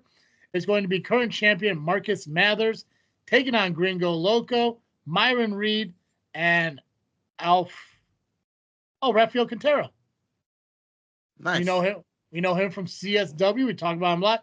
He's making his way down to Dreamwave, hoping to obtain an alternative title. He deserves, if anything, to be the next WWE ID. Someone give him one. I think you give him some. I think you give him time. He definitely will. Rebecca J. Scott, who is the current Uprising Alternative Champion, we're defending her title against Becca. That's B3 CCA. Dreamwave Tag Team Championship match as the Hype will defend their titles against the new guys. We'll see Joe Alonzo taking on Vic Capri. Ooh. Channing Thomas going one-on-one with Sean Logan. And Jay Fowler going up against Bruce Hamilton. Damn. That's a thick matchup right there. And all these are happening. Meaty men smacking meat. Big meaty men smacking meat. All these matches are available at Famous Last Words Dreamwave show this Saturday out in LaSalle, Illinois. Go to dreamwavewrestling.com. Pick up, we'll get your information because, like I said, sold out. Can't do it. But you can watch it on IWTV. And I believe IWTV is like what, $10 a month? Yeah, $9.99 or something like that. So some shit like that. Yeah. So check out IWTV if you haven't had a chance to do so, and catch Dreamwave live this Saturday if you're in the LaSalle area. Hell yeah. Hell yeah. All right, Nubby, it's on you, brother. Brew City, what we got? Oh, I thought you were taking it. Why would I take Brew City? Because that was your name's on the. You were on the list for it. I'm gonna strongly disagree on that. Is it? Oh, no. I thought it was you. I thought it was you. Is it me? Hey, I tell you what. Let's go find out. Because I thought it was you. No. Well, hell's bells? What are we even doing here? Brew City's Pacman. Oh. Thanks, Pax. It's okay. I can look it up here. Give me 1 minute. Okay, so Brew City. We got Brew City Wrestling Vindication. Your favorite stars of Brew City Wrestling will be in action February 8th this Saturday in Waukesha, Wisconsin. You'll see Brew City. Let's see if I need information here. Okay. February 8th. Okay, Brew City, first off, you need more legible flyers. This is insane. Brew City. Oh, Jesus Christ. Sorry, Lord. February 8th, 2025. Doors open at 6:45. Bell times at 7:30. Food and drinks provided at the bar because they're at the Elk Lodge, 400 2301 Springdale Road in Waukesha, Wisconsin. Front row seats, $25. Pre-sale general admission, $18. Regular general admission is $20. Day of the show. For online pre-sale tickets, you can find the info and stuff at brewcitywrestling.com. See here. Look at some of these matches here. Looks like we got Jack Cyrus going up against Freak Show Thriller Salem Crane. They're going to have one-man Riot Squad Gunner Ricks taking on the return of Chucky Bates. Fans bring a weapon match as former WWE superstar Swaggle goes one-on-one with Mouth of the Midwest JP. Yeah, there you go. Wait, hold on a second. Wait, let me see if I got more. Brew City Wrestling Heritage Championship is all day. Roy Zay St. James will be taking on Apex athlete CJ Cole. Oh, okay. This is our Apex out there. Who knew? Who would have thought a second Apex? Probably not the Apex I know. Well, it's definitely not the Apex I know. The Apex I know is awesome. Love that dude. Those are what I see right now. Okay, yeah. So those are the matches I see here. Let me double check. I'm going to double check their event real quick. Make sure I'm not missing anything. Yep, we talked about the Salem Crane taking on Jack Cyrus. We talked about Chucky Bates taking on Gunnar Wicks. CJ Cole taking on Roy Zay St. James. Tag Team Championship rematch for the Rise to Honor. From Rise to Honor, it's Evil Steppas taking on the Caribbean Arrogance. Arrogance taking on Nick Colucci and Kayvon Lee. And those are all the matches for this Saturday. Brew City Wrestling presents Vindication up at the Waukesha Elk Lodge 400. Get there. Doors open at 6:45. Match cards at 7:30. Or match starts at 7:30. Sweet. And if you guys didn't like the way I did that, play Pacman. Yeah, should have been here. Should have been back. But he's too busy siding with his idiot friends who don't allow women to have their own opinion. So. Yep. And that's not me spewing bullshit. Just based on what I saw on their show. Go check out the Lovely Intoxicated Men on YouTube. Tell you what, anyone over here who listens to this show, head on over to the Lovely Intoxicated Men's YouTube channel, pull up their latest episode. I believe it's called The Undesirables, or whatever the fuck they want to call it. And then once you get to the point where you hear Tony Gabagool tell a woman not to have an opinion, I just want you to comment at the bottom, for shame. FORSHAME. Or tisk tisk, TISK, or fuck yourself. Do that. That also works. Because we don't do that over here on JFW. No. We do not. Not one bit. No, we don't. No. We don't. Oh, I may say that because I know they're probably trying to use this against me. I will talk about the attractiveness of the women on the wrestling scene. I do that quite often. I myself enjoy the company of women, and I find them very attractive. And you know what? I don't apologize for talking about how hot they are because I know who I am. Judge and be judged all you want, but the people I talk about, they do kind of know me. Well, some of them. Sierra doesn't know. She is hot, but she'll also kill me. And I've accepted that. I accepted my fate if I die at the hands of Sierra. I'll die happy, but I know I'll die. And I'm okay with that. So you can sit there and call me a womanizer or how I sexualize women or whatever you plan on saying a month from now on your next podcast. It's not going to affect me. I don't care. Because you know what? People know who I am and they know that, I'm adorable. Anyways, Nubby, ARW, let's wrap up the show. What we got? We got ARW High Energy, which is also this Saturday, February the 8th, at the Senior Activity and Multi-Purpose Center, 705 East 4th Street in Hobart, Indiana. Doors open at 6 p.m., bell time 7 p.m. General admission tickets are $15. All right, we have a segment, which I might hate this more than Donovan at this point. Isaac Slate presents Slate Night. I don't know how that's supposed to mean. Slate night? Mm-hmm. Yeah, I don't know what that entails. Well, nonetheless, he's got his own show. And mind you, he is the golden ticket holder. Oh, late night. So it's late night. Oh, okay. I'm like trying to figure like what the fuck? Okay. Late night. Okay. Now I'm on board. You know what? That's fucking clever. I don't think indie company needs a talk show, but hey, what the hell? Well, and his first guest just happens to be the heavyweight champion, Greg Glover. Now again, Slate is the golden ticket holder. Could this be a setup? I think so. But for who? Is it for him to take the title from Greg Glover?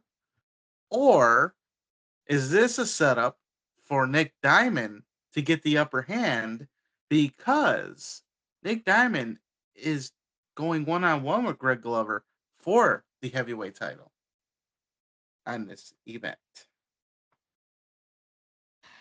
Could it be both? Just a Could bunch of be. people. There's a bunch of people attacking each other and hoping for the best. I don't know. I don't know a lot about Slate, but you know what? How often do we see a golden ticket or something cashed in the next day?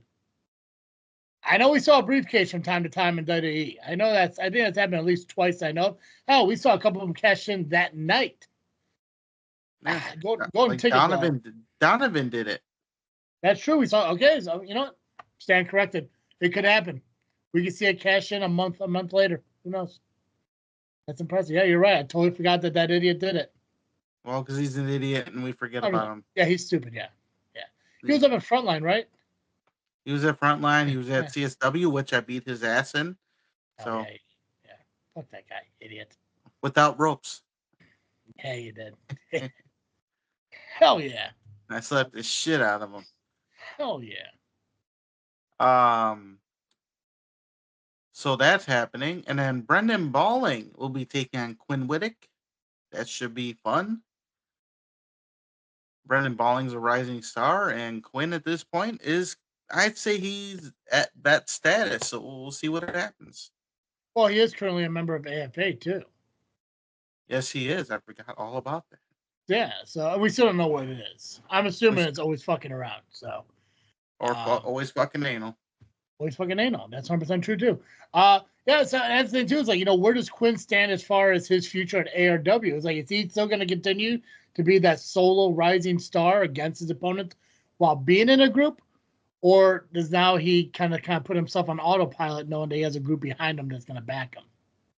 That'd be true. Let's see.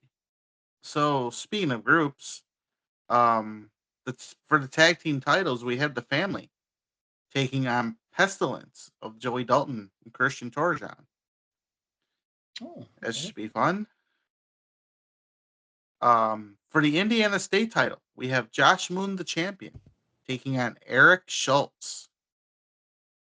Hey, good opportunity for Eric. I mean, recently lost the title, hoping to gain one back. Yeah. He spent a lot of time watching Nick Diamond walk around being champion. Maybe it's time for him to have some gold as well.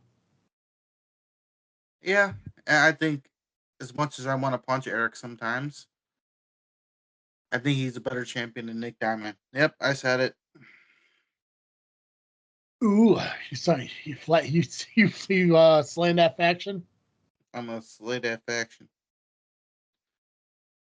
And now we have just announced an hour ago or so. Oh, okay, dang.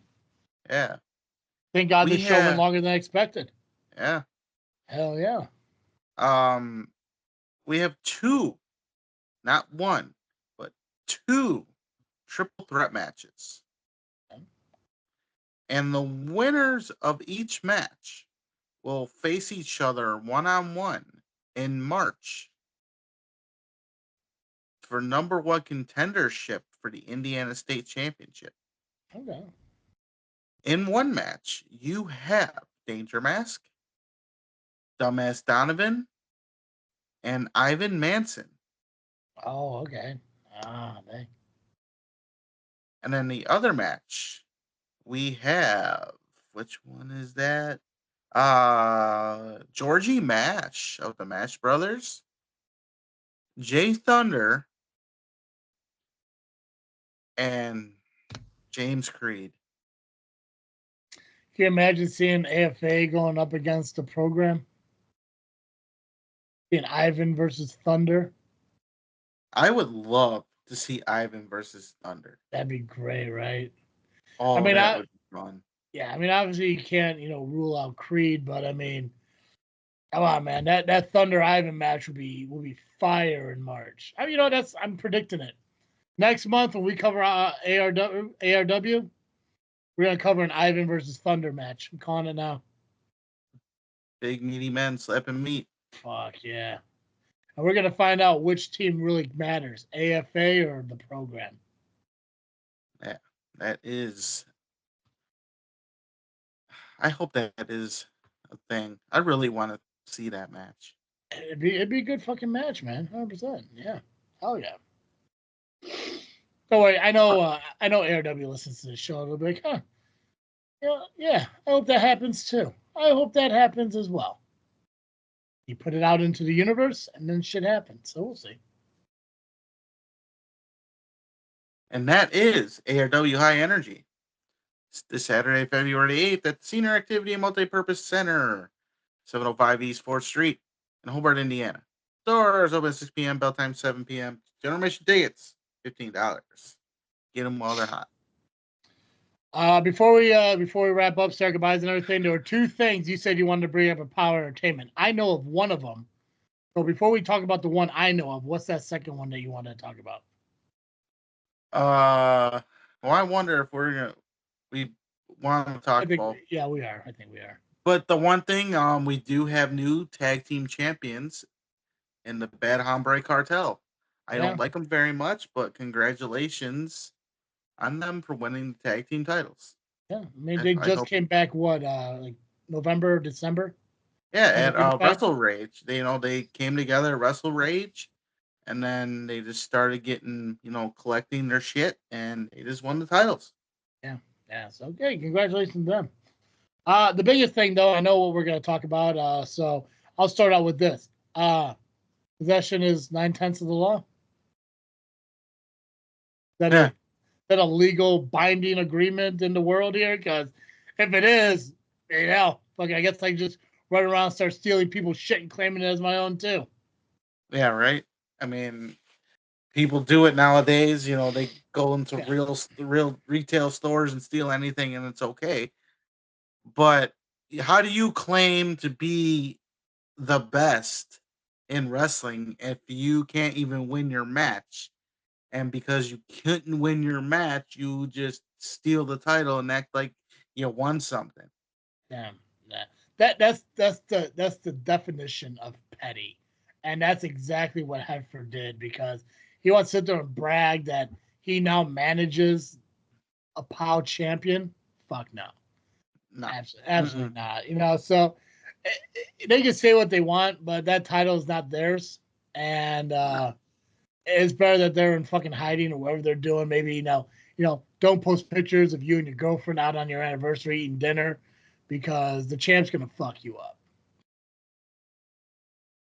So. And what's crazy is the night Mason Pertz won the title, the Reckoning lost their match, and dipshit Hedberg got smacked around by his own daddy. Oh, yeah. So, fuck you, Hedberg.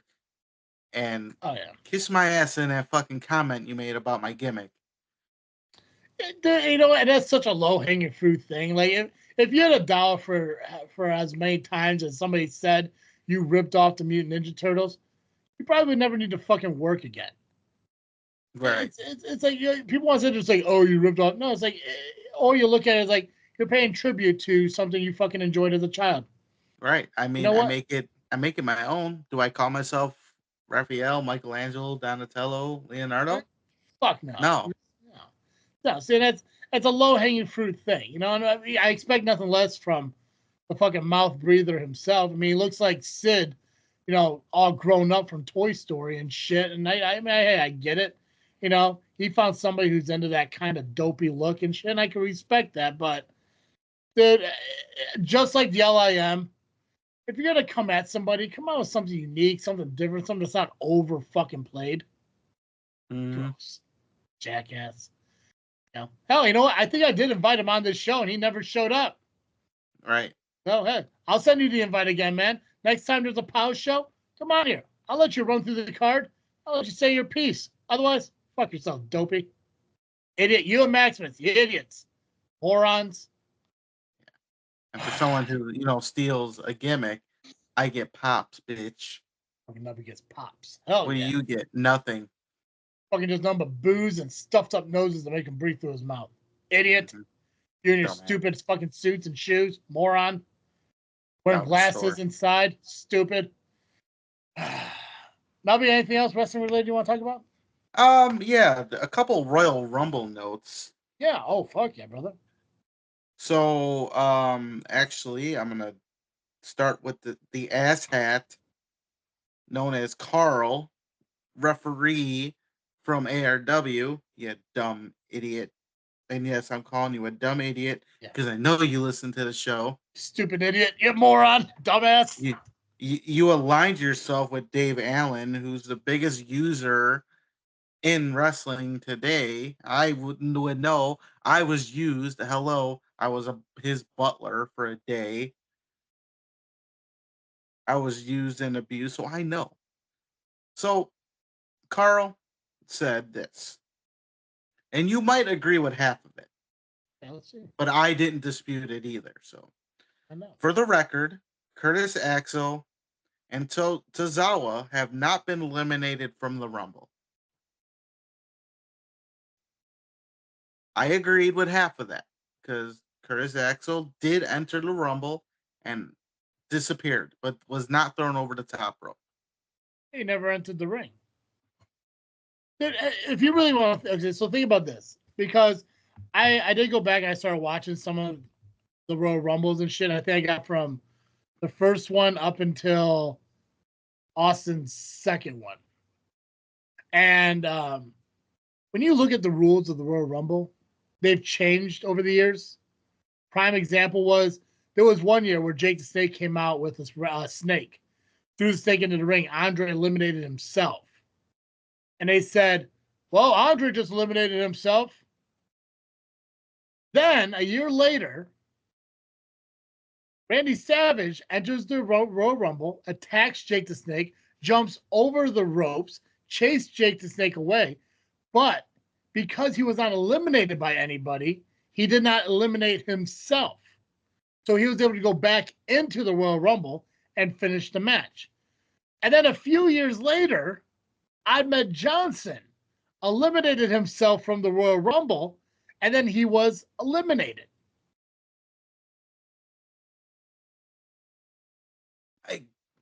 They do tend to change things a lot. I'll give you that. Because here's an example, and I actually just watched this. The time Vader came in the Royal Rumble and eliminated everybody after he got eliminated. They allowed but everyone to come back everyone in. to come back Yeah. in. But any other time you're eliminated, but you pull somebody out, that person's eliminated. Hulk Hogan did that to Sid. Okay, Ric Flair. That's a bad example. Good example of what you said, though. Ahmed Johnson came into the ring, knocked Farouk out, and Farouk was eliminated. And that's the same one that Ahmed Johnson eliminated himself earlier in. So the rules just don't apply. And if he really wants to go down that route, okay, that's fine. What happened when Nia Jax attacked R-Truth a couple years back? So he brought that up because he's trying to contradict what I said. Yeah. So to provide more context, so yes, Curtis Axel, you just said it. He never officially got in. Yeah. Okay, so but was he replaced?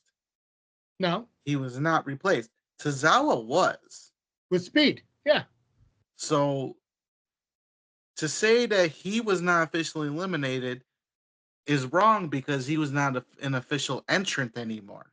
Yeah. So this dork, Carl, tried to say, by my logic, that R-Truth never officially entered the Rumble according to my rules of it, because he messed this all up. But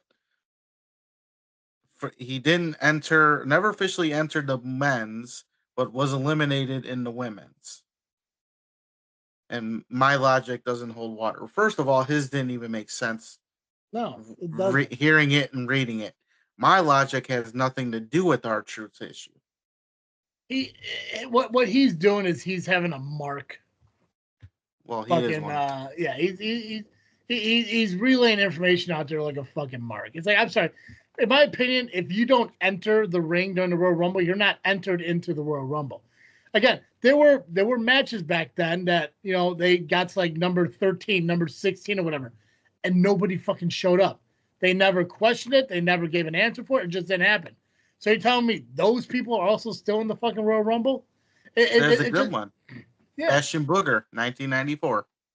Yeah. So it just shit like that just doesn't make sense. Like, hey, listen, if you want to go out there and you want to say, well, Curtis Axel and Tozawa are still officially, hey man, live your best fucking life. But when people tell you you're wrong, don't sit there and try to fucking justify it as if it's fact, because it's not.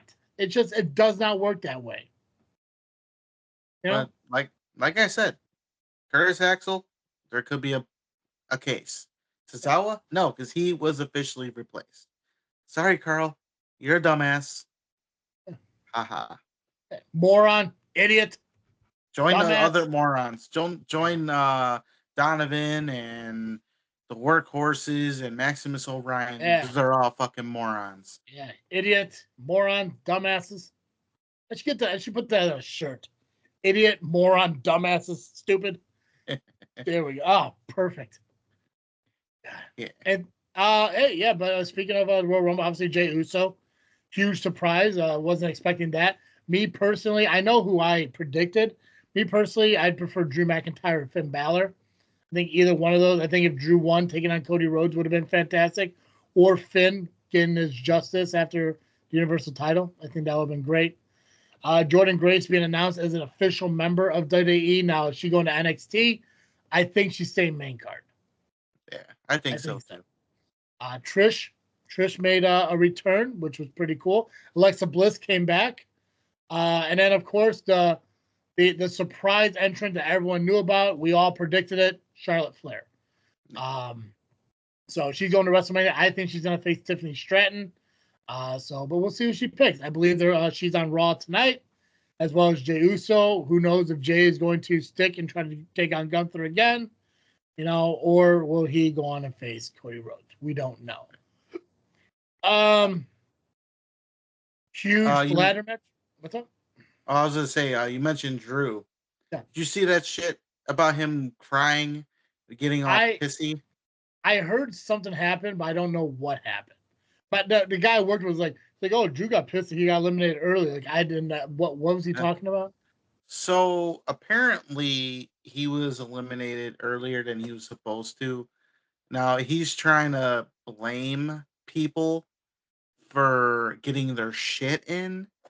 And I'm thinking he's talking about LA Knight and Logan Paul and maybe even Damian Priest at that point, because he was the one that eliminated him. So I watched the footage, and what I seen was Logan Paul getting the crowd going. Now, if they weren't supposed to do their shit yet, that might be on them. But at the same time, as a professional, if you know you have a spot coming up while something else is happening, you hold the fuck off. Yeah. That was all Drew's fault at that point, because you decided that it was okay to run your shit while the crowd was focused on Logan Paul and LA Knight. You're taught as a professional wrestler in all situations, listen to the crowd, watch what is happening, especially in a Rumble. I mean, you're not supposed to be doing crazy shit when there's a lot of people in the ring anyway.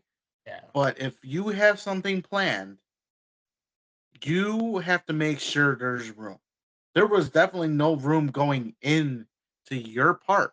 Once you should have stayed where you were until they finished what they were doing, even if it wasn't supposed to happen then. 100%. Pay attention. You're a pro. Quit your bitching. You are becoming what you hate. And that is a CM Punk of when he's a bitch. You're becoming him. If you want to look at a positive professional point too, unrelated to Drew, but in the women's Royal Rumble, when Valkyria had her wardrobe malfunction, good on Liv Morgan to have the wherewithal to knock her down so she could get some help. That's pretty cool. That's some wherewithal there. I mean, obviously, I feel bad for her, the malfunction. I mean, she got the move off. It looked fucking good. She obviously trying to hold her own, like trying to keep her top up and everything. But good on Liv, showing a little professionalism and hey, let me get you knocked down so you can, go get the help. So, ladder match was brutal. I mean, I think they ended it pretty nicely. I believe they may be angling towards maybe a Cody, Sami Zayn match, maybe Elimination Chamber. Probably not on WrestleMania, but maybe Elimination Chamber. But I guess it all kind of depends too, because if Jay picks Gunther, that means Cody's going to defend that title in the Elimination Chamber. Or I'm sorry, no, the number one contender, the winner of the Elimination Chamber faces Cody at WrestleMania. Never mind. Yeah. So that's going to be unique to see. I can see Sami winning that and facing Cody at WrestleMania, because the way it looks now is, if they go based on tradition, Jay is going to face his pick on night 2's main event, which I'm going to say it's going to be Gunther. I don't see him facing Cody for any reason. I see it being Gunther, and I think it's going to be very similar to the whole Sami Zayn concept against Gunther. I keep losing to you. I finally get to WrestleMania. It unfortunately sounds like they're reusing some old fucking storyline. So we'll see. But it's going to be a good match. It looks like they're setting up Roman and Seth for WrestleMania. I'm going to guess that we're probably going to see, maybe a Logan Paul CM Punk match at WrestleMania. So maybe Priest and McIntyre, or maybe Priest does go over to SmackDown and wrestle Cody for that belt or something. Maybe he gets himself into the Elimination Chamber. Because honestly, I wouldn't mind seeing Cody lose the title to Drew and them having a couple matches. I think that'd be great. So AJ's back, old music, so that's exciting. I mean, he's one of my favorite guys. I would love to see him in the Elimination Chamber, stay healthy, and show up as he does. So get one more title run. Yep, Joe Hendry was in there, and my guess is I didn't see social media anywhere. But my guess is the LIM probably will post something out there like, oh, look, Joe Hendry shows up at Rocket Pro Wrestling, and now look at him on, the Royal Rumble or some shit, because why not try to take credit for all his hard work, so. But Rumble was good. Ended up, what was it? Me and Pax tied for first. You and Jay tied for third. So. Cool. There we go. Cool. Hey, cool. Anything else wrestling related? I believe we covered everything today. Perfect. Okay, so next week we're going to cover the results for all these match cards we ran through, and I believe the only show next week that I have listed is Backbreaker Wrestling. So there's probably more, but as I have right now, from what I see right now, is Backbreaker Wrestling. So there may be more added, but that's what we have right now. We'll cover the results of these shows that we covered today, and then we'll cover Backbreaker and any other shows that may pop up. So, guys, make sure you continue to listen to us where you pick up audio. If you want to watch the show, you can do so over at the YouTube channel, Just Figure Wrestling on YouTube. But subscribe, hit the notification bell, rate reviews wherever you do decide to pick up the show and listen or watch it. Follow us on social media, Facebook, Instagram, and Twitter. Just by search Just Figure Wrestling or the JFW Podcast. And Nubby, that's all I got. I believe we can ring that bell on this episode. Thanks, Tom. Perfect. As always, I'm Travis. And I am not Tom. I am Nubby, the Amazing Turtle, Cowabunga, the Faction Slayer, of course. And thank you for listening to episode of Judge Freaking Wrestling, the JFW Podcast.